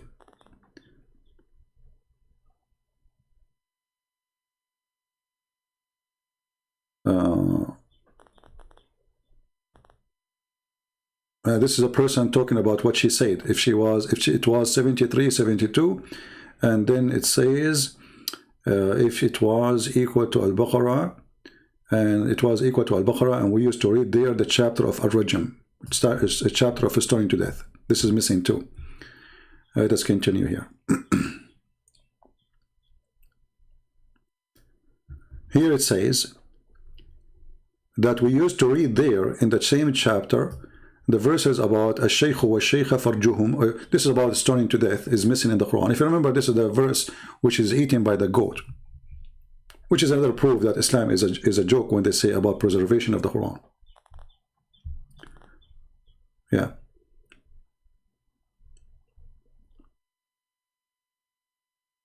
But this is what the Muslims, they say to us, that the Quran was preserved. And then we find that the chapter of Al-Ahzab used to be equal to the chapter of Al-Baqarah. More than 200 verses are missing in one chapter alone. And by the way, I'm not a fan of approving the Quran to be corrupt, because what the point of approving a corrupt book to be corrupt anyway? Can you corrupt it twice? You know what I mean? It's like it's like a person saying to me, this is $1, which is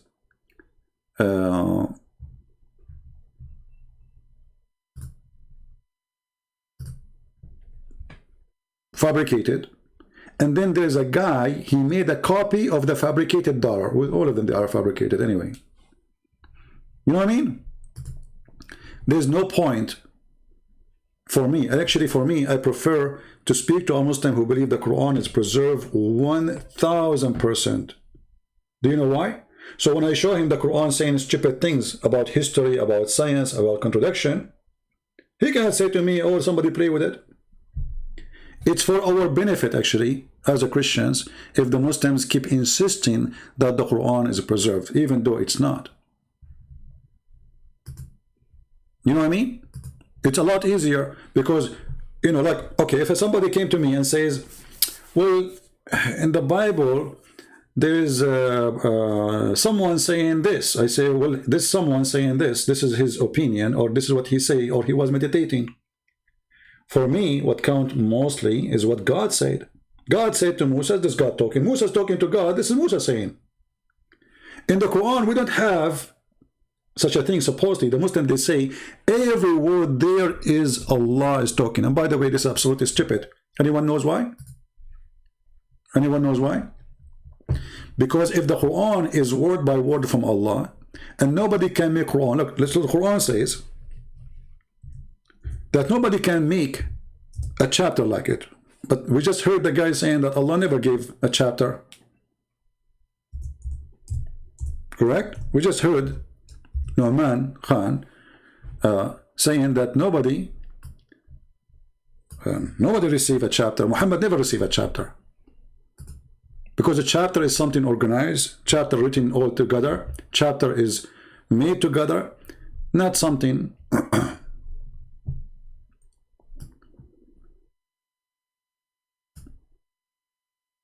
suffering from flight of thought. And actually there's a clear proof that the Quran and the word surah is not a chapter. When the Muslims they translate the word chapter, they say surah means chapter, and that's why I say it's not surah. The Quran, when Allah He gave him to Muhammad, supposedly He did not give him chapters. Nowhere. If you go to chapter 11 verse number 13, it says, or they say he, to Muhammad, he forged the Quran. So people, they in the time of Muhammad, they accuse Muhammad that this is a fraud. In the time of Muhammad, the Muslim, they lie to us, they say, oh, when the Arab, they heard the Quran, they were amazed, etc. Look carefully what it says. The Quran says to them, well, if this is a fraud, then bring me 10 surahs.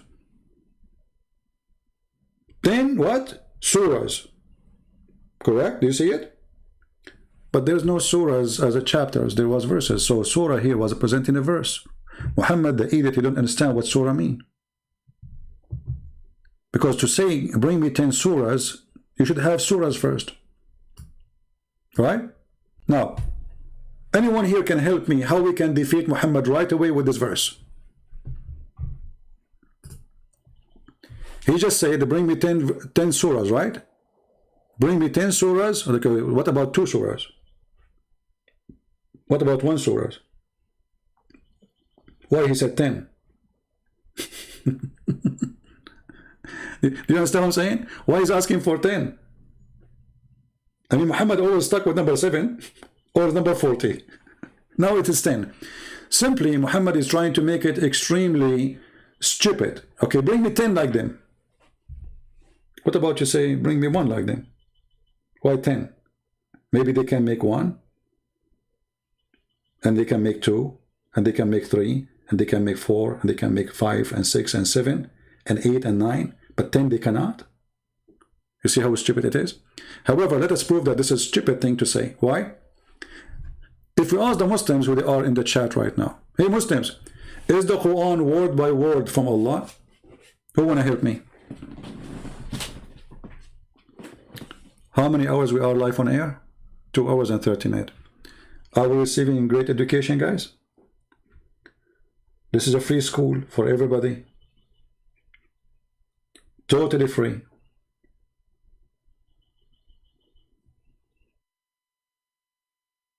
For the poor and for the rich.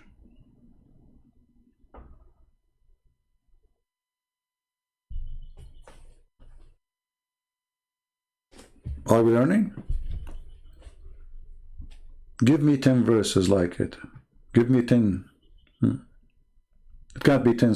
Surah cannot mean chapter because Muhammad did not have any chapter at that time. And even we heard the guy confirming that. He said that the chapter of the cow, Muhammad received it within more than a decade. So how Muhammad, he says, give me 10 chapters if you don't have chapters? But listen carefully. When the Muslims, they say, nobody can make Quran like Allah. Well, let me prove to you that Mary, she made Quran better than the Quran of Allah. Shall we?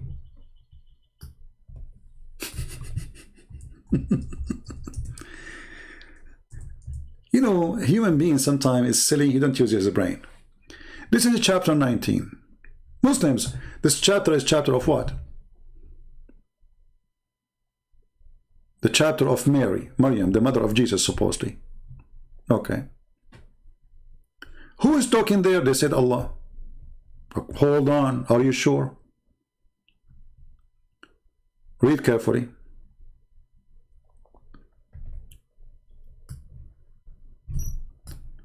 Kaf, ha, ya, ain, sad, whatever. You know, Muhammad do not know what he's saying. This is something he copied from the book of Waraq ibn Nawfal. And remember when the Lord, he called who?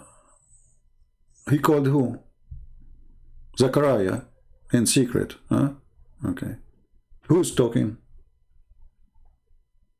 If Allah is talking, he will not say, remember when the Lord. If I am the Lord. Correct? And remember when his Lord called him, who is his Lord? Who's talking? The fool, they will say it's Allah, but doesn't make sense. Because Allah, if he is talking, he will not say his Lord. And then he said, okay, who is said? Who he said? Zechariah. Okay, how do you say that the Quran, nobody can make Quran? And this is what Zechariah said.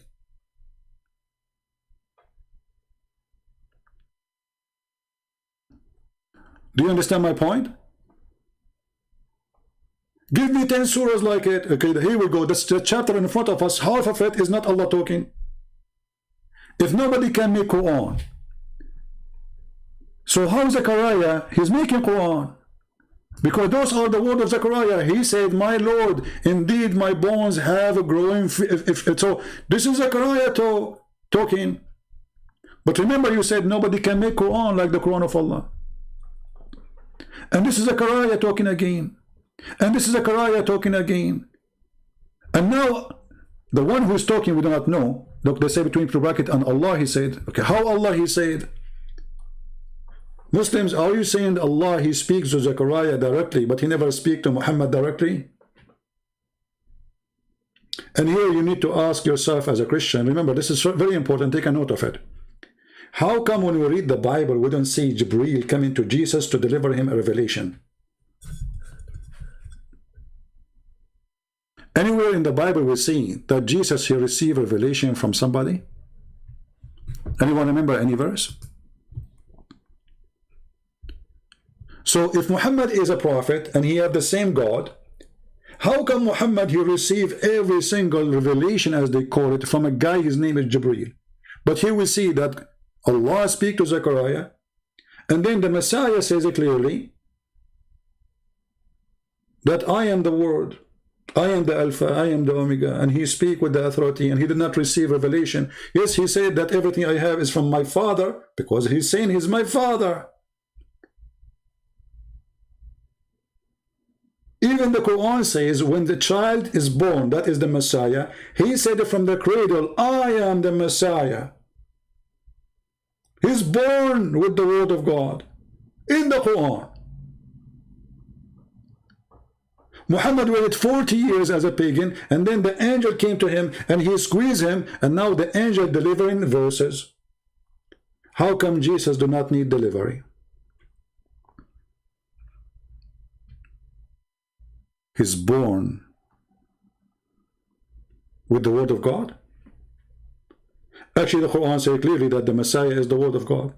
And that is a copy of what the book of John says. In the beginning it was the Word, and the Word was with God, and the Word is the God.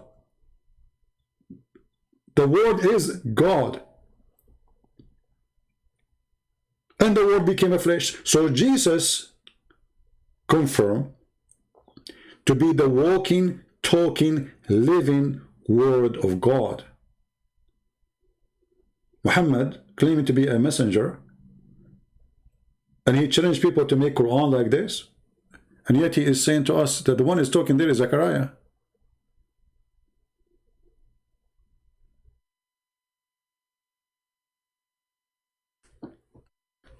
Did Muhammad spoke to Allah in the Mi'raj? Well, there is some stories, some Muslims, they claim that he spoke, you know, but there's no way really to confirm such a thing, because if Allah, he speak to Muhammad directly in the Mi'raj, and that can be found in the Hadith, shouldn't we ask ourselves, what is the verses? Isn't it the word of Allah, which Muhammad, he said to, what Allah, he said to Muhammad is Quran? Are you listening to me? If what Allah, he says is the Holy Scriptures, okay, Muhammad, he went to Allah, okay, he received what from Allah? Muslim, they say he received scriptures, then that will be direct, right? Okay, what is that? Which one? Which one in the Quran, in the whole Quran, is what Allah, he said to Muhammad when he was in heaven? None. Getting my point? The one who have a Chinese, Korean name, I don't know how to read your name. Are you getting my point? If Allah, he spoke to Muhammad directly in the heaven, that should be Quran. Which one is important? The word of Allah delivered by Jibreel, an angel, or the word which Allah He spoke to you directly. So how come we cannot find it in the Quran? Do you remember the hadith? It says that Allah He gave Muhammad order to pray 50 times. Okay, where is the verse? How Allah gave it to him?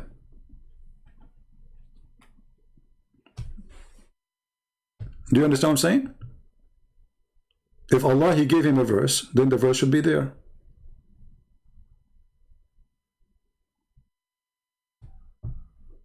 This is all is fictions. So the Quran itself, the idea of the Quran is a word by Allah, and nobody can make Quran, is a stupid idea, because as you see, Zechariah is talking, Mary is talking, the angel is talking. So where is Allah? How you say to me, Shaitan is talking? Did the Quran include Shaitan talking? Any Muslim dare to say no? So how you say nobody can make Quran?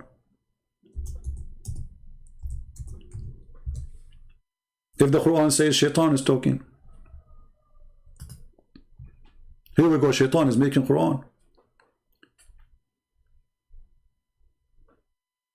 Allah said to Shaitan, what made you not to prostrate when I commanded you? Shaitan, he says, I am better than Adam. This is Quran. Do you see it? Shaitan is talking. So when they say to you that nobody can make Quran, brother, amazing, and we cry, they cry for the words of Shaitan.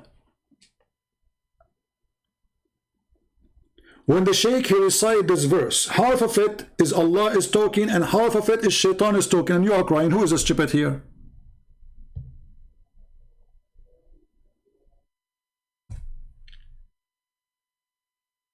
Are we listening, people? Are we learning what we're trying to say?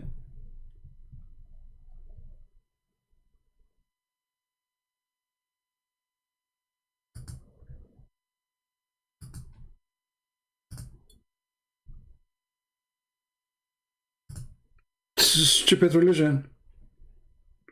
Brother, I heard this surah, I was crying. Why you were crying? From Allah words or Shaitan words?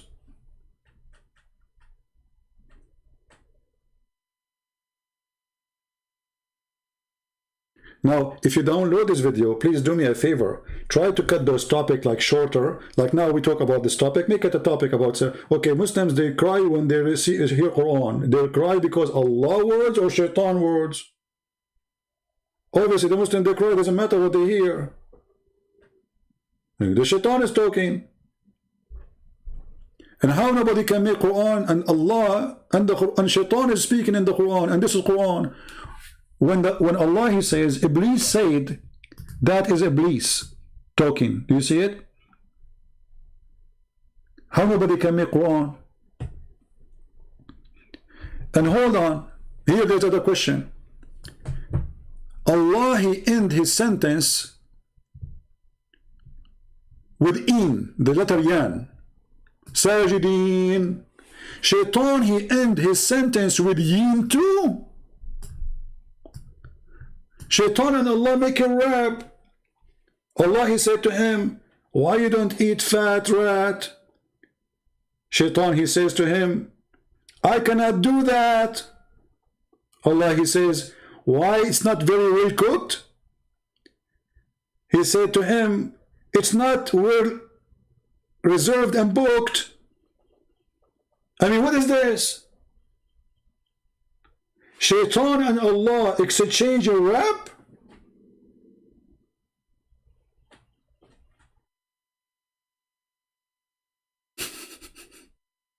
Do you see the stupidity? So Allah make a rap, Shaitan he answer him by a rap. And nobody can make rap like Allah. And the Muslim, they hear this, they cry.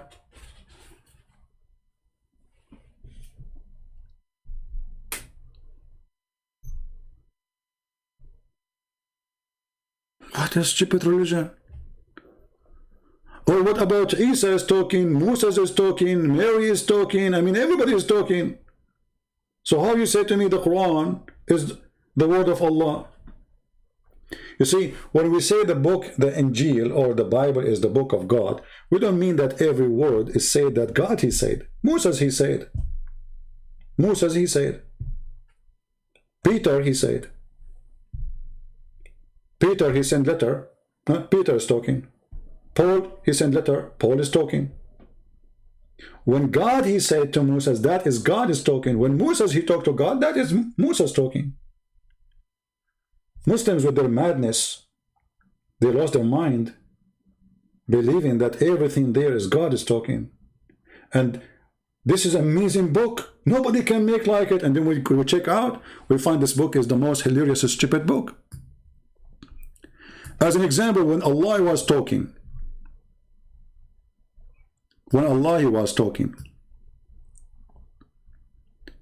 and he said the sun setting in murky water, or he found where the sun set.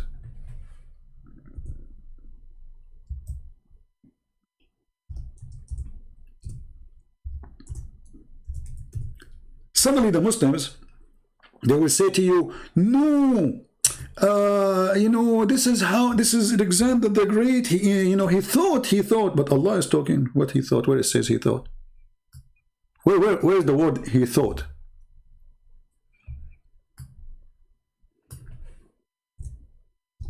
Why are you adding words? Allah is short of words? What do you mean he thought? Does it say there he thought? Can't Allah, he says, and if he thought, why Allah is even don't say, well, this was anyway, I mean, this is stupid. We corrected him. So if he thought, did Allah correct him? And why Allah didn't say he thought? Because the one who's talking is Allah. Until he reached the sitting place of the sun. Hey Muslims, where is the sitting place of the sun? He thought too? Allah is talking, Allah is saying, he keep going, boing. He arrived to the sitting place of the sun, where we can find that location. And then Allah speak about what he found, not what he thought. He said he found it sitting in a spring of boiling water.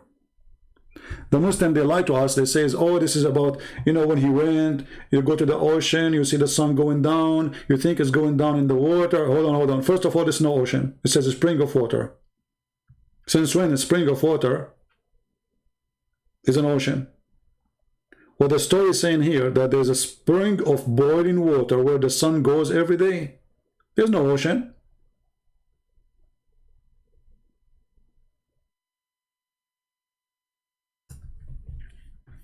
Right?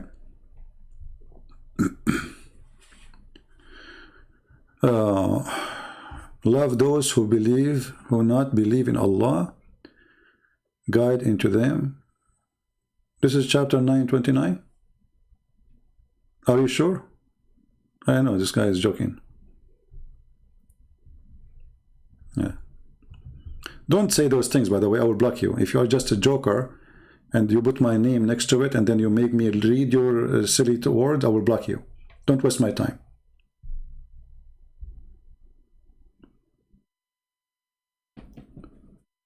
Do you see the stupidity?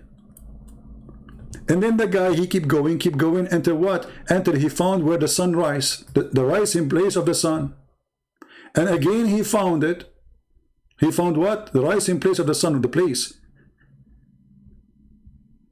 Until when he came to the rising place of the sun. Okay, hold on. What do you mean? Where is the rising place of the sun?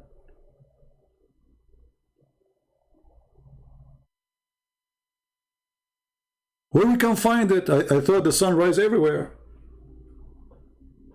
Even in Alaska. Stupid religion. And then they say to you, can you make a book like this?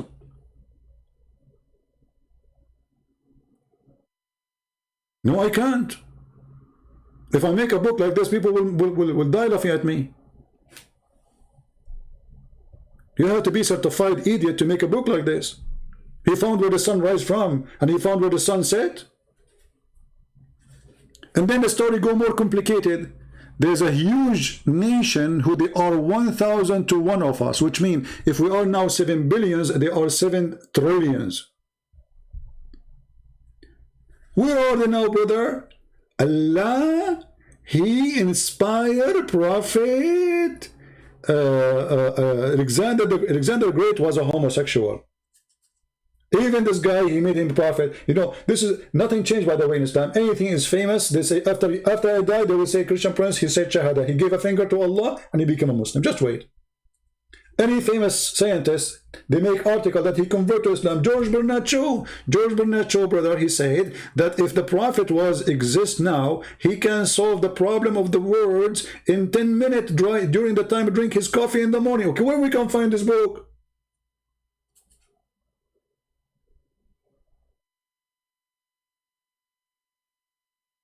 And I will not be surprised if they say that Christian Prince, when he was dying, you know, when he gave his last fart, his fart was saying, Subhanallah, I recorded it. See? They are obsessed. They look at the cloud, they say, look, it says Allah. They look at the tree is praising Allah. They look at the rabbit. Do you see what the rabbit he did when he heard the adhan? Well, my friend, your prophet, he heard the adhan every day, and what I know, he could not have sex since then. Obviously, the adhan is doing a great job. And he lost his mind, and he imagined himself having sex. And then Allah, when I fixed that, he sent him a dish of shish kebab.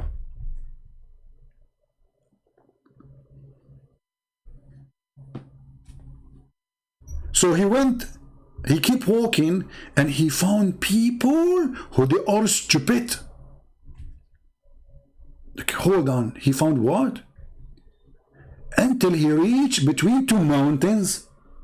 True story. Can you make Quran like this? You cannot. Isn't it obvious? You cannot. So my friend, the Quran is preserved. You like it, you don't. It's proving to be true. Student of knowledge knows, who studies Ulum al-Quran, that the most difficult topics are ahruf and qira'at, and the concept of ahruf and the reality of ahruf, and the relationship of the Uthmanic Mus'haf with the ahruf, and the preservation of the ahruf. Is it 1? Is it 3? Is it 7? And the relationship of the qira'at to the ahruf. This is a topic that when you're the beginning student of knowledge, you're like, what is all of this going on here? When you go a little bit more, you learn to simply memorize what your teachers say and regurgitate it out. And you don't fully comprehend. When you do a deep dive is when things get very, very awkward and difficult. Yeah, when you discover how, excuse me, how popo it is. When you do deep dive, you know, when you go inside the grave from outside look nice. Marble, there's flowers around it. The garden guys, he keep cutting the grass. They bury you under a tree. But the grave is a grave. That is Islam. That is Islam. Just do a deep dive and you so go crazy like them. Look, they are fighting over what his guy said because he said the truth. What he found, he discovered when he did deep dive, and by the way, he said he is certified in diving. Scuba diving, Scooby-Doo. So when Mr. Scooby-Doo decided to do Scooby diving, he discovered what? And this isn't new. This is from the time of the Sahaba. This is not a joke, brothers and sisters. The issue of ahruf and qira'at caused confusion to somebody whom the Prophet ﷺ said, if you want to listen to the Quran directly, listen to Ubay. Ubay is not some even average Sahabi. He is the Qari of the Quran. He is the master. He is who he is. And he goes, فَدَخَلْ فِي نَفْسِي شَكْ. The master of the Quran. The highest Muslim, they call him a master of the Quran, ever. This person, he have a doubt about Islam because of this. Muhammad, he could not repeat the same verse twice. So he claimed that Allah, he sent him 7 Quran in 7 way, which is the most 7 stupid excuse. Because if this is the case, why Allah did not give 7 Torah to Moses? Hey Isa, did Allah give you 7 Injil? All those garbage, madness stuff happened only with Muhammad. Allah give me 7 Quran. Why? Because he cannot repeat the same verse twice. They ask him in the morning to say the verse, he say it. Afternoon, say it, Muhammad. He said it differently. I said, what's wrong with you? Why it's different? He said, Allah, I don't tell you. Allah, He gave it to me 7-way. You know, 7-way. What is all of this stuff? Again, this is you're asking some very honest questions. It's the first time I'm saying these things. Many people are aware who listen to my lectures that I've mentioned the crises that happened to me at Yale. This was the issue. That the issue of ahruf and preservation and qira'at and relationships between them, these are very, very difficult issues. And the most advanced of our scholars, they're not quite fully certain how to solve all of the Did you hear? The most advanced, not the most advanced YouTuber, not the most advanced entity. Today I'm going to explain to you how to use iPhone. I got iPhone yesterday, and now I will do iPhone 11 and 11 12 according to the Quranic interpretation. First of all, iPhone is the product made by Allah, and the proof is the following. It said iPhone. Zakir, but Allah, He like to say we. Exactly. Allah, He did not like to call Himself we in the time because He was phoning us. Ah, that's deep. I never thought about it this way. So the most advanced scholars, not the most advanced YouTubers, they are so confused about the stupidity of Muhammad. What else? Tell us more.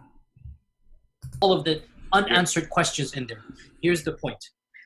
These issues should only be discussed amongst people who know what the qira'at are and who understand some of these questions that are being So raised. is what you're saying the shak that came, or not the shak, but the crisis that you had was in relation to this question of the relationship between the ahruf and the qira'at, basically? No. The crisis I had wasn't that. The crisis I had was, well, yeah, wait, that was what generated. But what was the crisis? The crisis was very simple. Traditional understandings of ahruf and qira'at cannot answer some of these pressing questions that are now being poked by our people outside of, by our academics, by their academics outside of the faith tradition. You see, in a Muslim environment, there's always some respect that we have for the Quran. We should. In a Muslim environment, we'll press a little bit and then we'll say, okay, khalas, sami'na wa ata'na. And that's great, alhamdulillah. When you go To explain to you what he said in Arabic, he said in Muslim environment, we say we heard and we obey, which means we don't discuss the stupid things is there. That is the truth. In Muslim environment, we don't question the stupidity. We heard and we obey. This is what he said in Arabic. Sami'na wa ata'na. We heard and we obey. But this is in Muslim environment. But if we want the truth, look what will happen. to academia, they don't have that red line. And they're going to just, you know, the famous story of the emperor with no clothes. They're going to just point out, no, that doesn't make any sense. Well, Did you hear what he said? The emperor with no clothes, this is Muhammad. Those people, they are not going, we obey and we heard. And we heard and we obey. And they will not say peace upon him. They will say the emperor is naked. Did you hear Yasir Qadi? The emperor is, your Muhammad is naked. That's what he said. Your prophet, false prophet Muhammad is naked. No bra, no panty, and no eyelashes no more. All the decoration you put in the top of him is not working. Peace be upon him. Allah praise him. Allah pray for him, not to him. All the madness you put around him to make him holy is naked now. Academia. The striptease club. with no clothes. They're going to just point out, no, that doesn't make any sense. Well, and they're going to just, you know, the famous story of the emperor with no clothes. They're going to just point out, no, that doesn't make any sense. Well, that's not true, and this and that. And they'll bring issues, which I'm not going to mention explicitly, that you know are true because they're in your own books. They're not inventing anything new. They'll bring you riwayat and they'll bring... It's in your own book. They are not bringing something new. It's where? It is in your own books. They are not bringing something new. When he say to you, your own books, it's been written by you, preserved by you, copied by you, and given to us by you. So why you get upset when we read to you what is you gave us? You. So this is the problem with the followers of the yo-yo God, Allah, who keep coming up down every third part of the night, as Muhammad said. Allah, the yo-yo God, he was a yo-yo in the hand of Muhammad. He bring him up, he bring him down. Muhammad, he make a verse, Allah told me about my private part. He used him for his private part, he used him for his zucchini, he used him for food, he used him for anything. Anything Muhammad want to give authority for himself, he said, the yo-yo God in my hand, he said to me this. Who dare to discuss? That's it, the yo-yo God says so. And this is what Yasir Qadhi is saying to you. You have a yo-yo God. Because they're in your own books. They're not inventing anything new. They'll bring you riwayat and they'll bring you athar, and then you add to that very well-known issues of, I don't even want to be explicit. And then you bring on top of that makhtutat, and then. And it's very clear to you and to every single very advanced student and specialist that the standard narrative has holes in it. That's what I'm going to say. The standard narrative of Islam has holes. And the Muslim, they ate his face for saying this.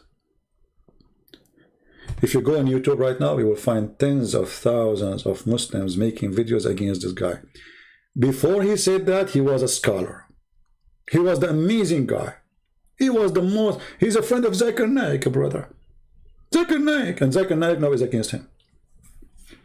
He just said the truth. And then the guy, in order to fix it, he tried to fix it, but he make it more blind. So he make more videos to... So you Muslims, when you say to me your Quran is preserved, we die laughing. Your God, my friend, he could not even stop a goat from eating the Quran. I mean, forget about Christian Prince, the kuffar, they try to corrupt the book of Allah, blah, blah, blah, blah, blah. A goat. A goat. There's a YouTube.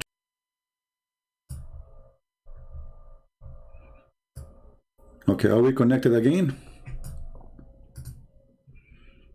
I hope so, because I lost connection for a minute or so. This is a hadith reported by Aisha that there is a goat. She entered the house of Muhammad. She entered the bedroom of Muhammad. She jumped in the top of Muhammad, because remember, Muhammad was dead. Where was Muhammad? He's dead. The verse of stoning and breastfeeding adult 10 times. And this is an amazing thing, by the way. There is a God. He wrote a book and he gave information, instruction, or Allah, he worked in the gym. And he is a gym instructor. And today he will teach you, if you are a female, go into the gym. Because you're not allowed to see men in the gym. So you have to feed every man there 10 times from your breast until he is satisfied in 10 different days. So Allah, he made a verse about it. Can you believe there's a book, they call it holy. It says, and the verse of a stoning and of a breastfeeding an adult revealed. Like what? Verse of what?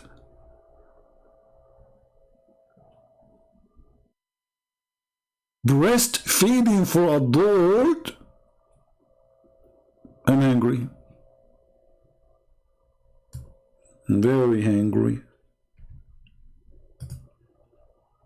Actually, I wanted to open a business in Las Vegas, but I could not find rich people to support my project.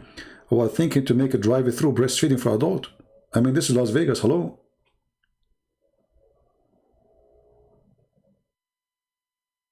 Like, and we will make it halal. Halal. You cannot see the women. You see only her boobs. Brother, our women, they don't shake hands. You can suck their nipples. Very conservative we are. You are very, very conservative religion. But you can suck the nipples of our wives and you can hold it too. It's okay. Because already, hello, come on, you have to hold them so you can suck it correctly. And then what happened? A goat, she entered the house. She jumped in the top of Muhammad, who is sleeping in the top of the pillow. Remember, Muhammad is dead. The verse of stoning and breastfeeding adult 10 times was revealed, and the paper was with me under my pillow. Muhammad, he sleep in the bed of Aisha, and actually Muslim, they confirm that Muhammad, he was buried in the same location, which is the bed of Aisha, where he died. So there's no question that Muhammad, he was there. So when the Messenger of Allah died, we were preoccupied with his death, and a tame sheep came and ate it. Meh.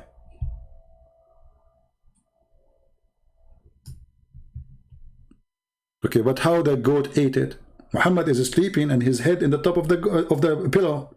So what the goat, she did, what an ugly goat, she jumped in the top of Muhammad, meh, and she pushed Muhammad away, Muhammad in the floor. She flipped the pillow. She got the paper, yummy, yummy, yummy, and now the Quran is gone. And the Muslims are discussing, the Quran, brother, is preserved, brother. You eat it, don't you see? Even a goat ate the Quran. Who is a Muslim? This is a challenge for the Muslims who will watch this video. Who can recite for us the verses of 10-time breastfeeding so we can add them back in the Quran?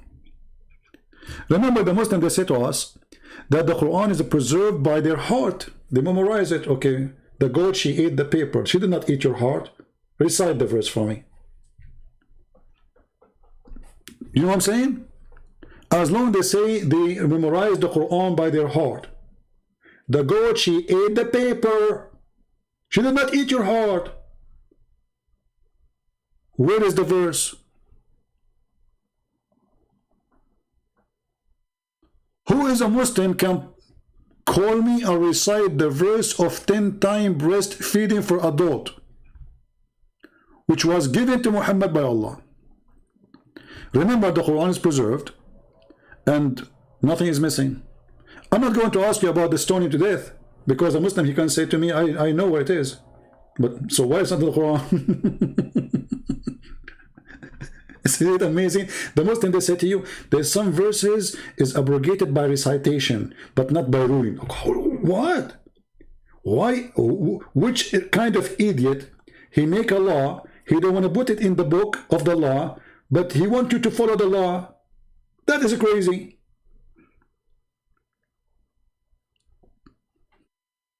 Any Muslim? All right, the video is getting longer, and now we are 3 hours. I will stop. Guys, I decided today to make it short. Only 3 hours. I need to learn how those guys, they can make a video for 15 minutes. Honestly, I want to learn to do that. 15-minute video. How you can do that? You know, like what happened to me, it's like you broke a faucet and the water keep coming, and it take you like 2 hours, 3 hours to fix it, to close it back. Information is keep coming. Oh, but I will try to make it shorter, you know. Maybe like, yeah, tomorrow I think I will make it short. Last time I said I will make it short, it was 5 hours and 30 minutes. It sounds like I am like Allah. I keep my promises.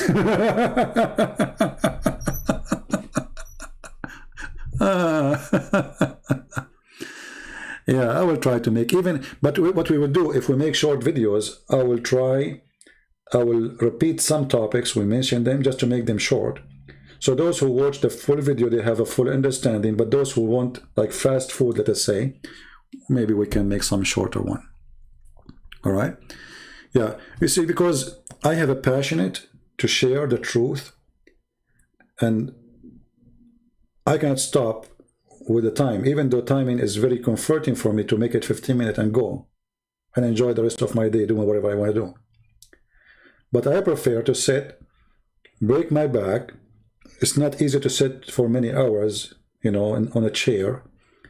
But I'm doing my best so you guys, you can have in the future, because time will come and Christian Prince will not be here. It's just a matter of time. Maybe today, maybe tomorrow, maybe next year, maybe 10 years, we don't know. But time will come, my friend. And there's nobody can explain to you what we're explaining. Because nobody is brave to say things the truth as it is. Nobody is bold to say things as it is. And if he is, how much he knew. What language he speak. So the Lord, he provide us with some gifts.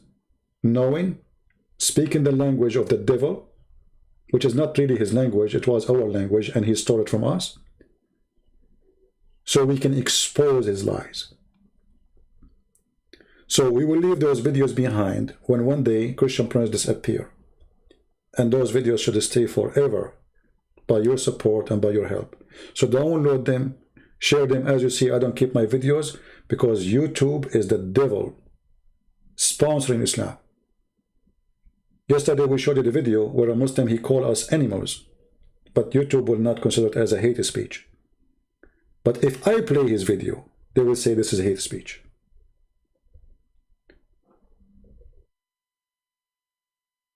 The devil is powerful, and he will try to stop you. Be consistent, be brave, and trust your Lord. If the Lord is with me, who could be against me? I don't care if it is YouTube. I don't care if it's a Twitter. You know, we knew their game. We knew how they are. We knew how filthy. We knew who sponsored them and what they sponsor. But that does not make them able to defeat us. We use them. You use even the tool of the devil to defeat the devil. They delete one account, 10 accounts, we make a new one. Who cares? And people will come. I will post in 10 minutes, says, hey, Christian Prince is there, and people will come. And I don't care really which account. This is, by the way, is not my main account. This is why it's a small account. I think I have like 45,000 only. But who cares? I don't even ask people to subscribe usually, because I am not a person who is here to make a channel. I am a person here to share knowledge. So I want to say thank you all for being here, and I trust you that you all will download the video, share it with your children, show them that they lie to you when they say the Quran is preserved. It's a joke. And the preserved Quran is a joke, regardless if it's preserved or not. We laugh at your Quran, the one you say it's preserved. The book of stupidity. History is wrong, science is wrong, language is wrong, nothing left to be right. Even the word Quran is wrong. Even the first verse in the Quran is wrong. Even the last verse in the Quran is wrong. I want to finish, but I just remember something which is important to mention.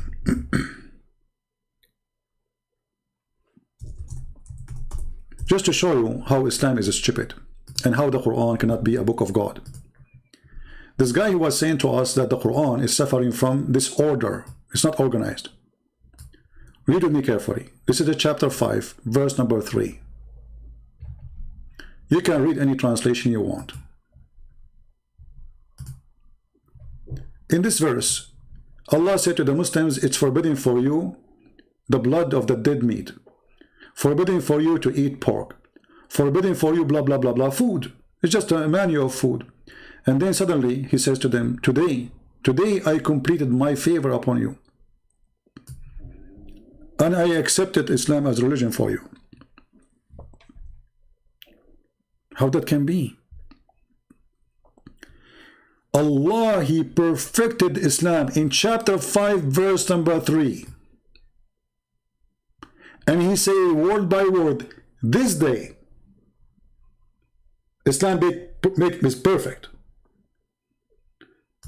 So if Islam made perfect in this day, so why keep giving us more verses? You know what I mean? This verse should be the last verse in the Quran. The author is closing the book. The author, Jesus in the cross, he says today is completed. Correct? That is in the cross. This is the first stage as Jesus alive in the earth, and then he will be resurrected. This is the second stage. So today is complete. Everything is complete. The first stage. I promise you to come back. I came back to you. I told you I will be crucified. I told you that you would deny me 3 times. I told you who was going to deliver me. I told you what you will do to me. And everything I said to you happened. Perfect, complete. This verse must be the last verse in the Quran. And if it's the last verse, who put it here? And how you put it there, because you just made a big mistake. This doesn't make sense. You just destroyed the book. Because if we follow the book, and what the book is saying, that today I perfected Islam to you, completed my favor upon you. That means all the verses after are a joke. Because we do not need them. From here and before is Islam. The perfected Islam. After that is somebody adding things. How we can solve this problem? The answer is very simple. This is a stupid book. And there's no prophet who wrote it. And those are people who they are after Muhammad, God knows when. They start putting things together, claiming that Muhammad said so, Allah said so. But if Allah he said so, how Allah can be a fool and he say such a thing in a chapter? And look, even the chapter is about Jesus. Al-Ma'idah. Al-Ma'idah means the table, which is supposedly Allah he sent to Jesus. Jesus said to Allah, hey Allah, my disciples don't believe me. Can you send me? Because they asked me for a buffet. Okay, and they said to me, if your God is true, let him send us a buffet. Okay, so Allah, can you send me a buffet? And then Allah, he sent him 7 sandwiches. In every sandwich there's a whale. I'm not saying that, I can show the reference. So the chapter is about Jesus, and then you say to me, today I perfected Islam for you. And the verse saying, today I forbid you from eating swine.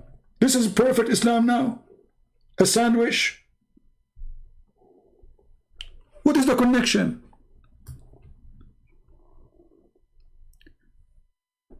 The only way to solve this problem, that this part of the verse is not part of the verse. And it's not even part of this chapter. It's not even part of that date. This is, as you see, a stupid cult. Nothing makes sense.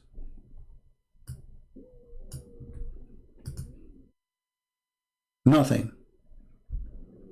We open our Paltalk waiting for Muslims who they are sincere to call us and debate us and challenge us.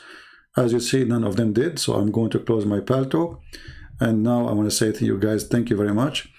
I'm almost done. And when I say almost done, it means we have only 1 hour left. Okay? I'm almost done. Yeah, let me see. Do I remember anything else I want to add? No, it's enough for today. I think it's enough. Too much headache. Right? Too much headache. Anyway, may the Lord bless you all. We pray for the Muslims. We pray for everybody. We pray for the Hindus, for the Christians, for the Jews, for everybody who needs Jesus. We pray to the Lord, to the Messiah, that the Lord will forgive us for our sin. We are sinners, and we confess our sin to you. We are not proud of it, but we are sinners.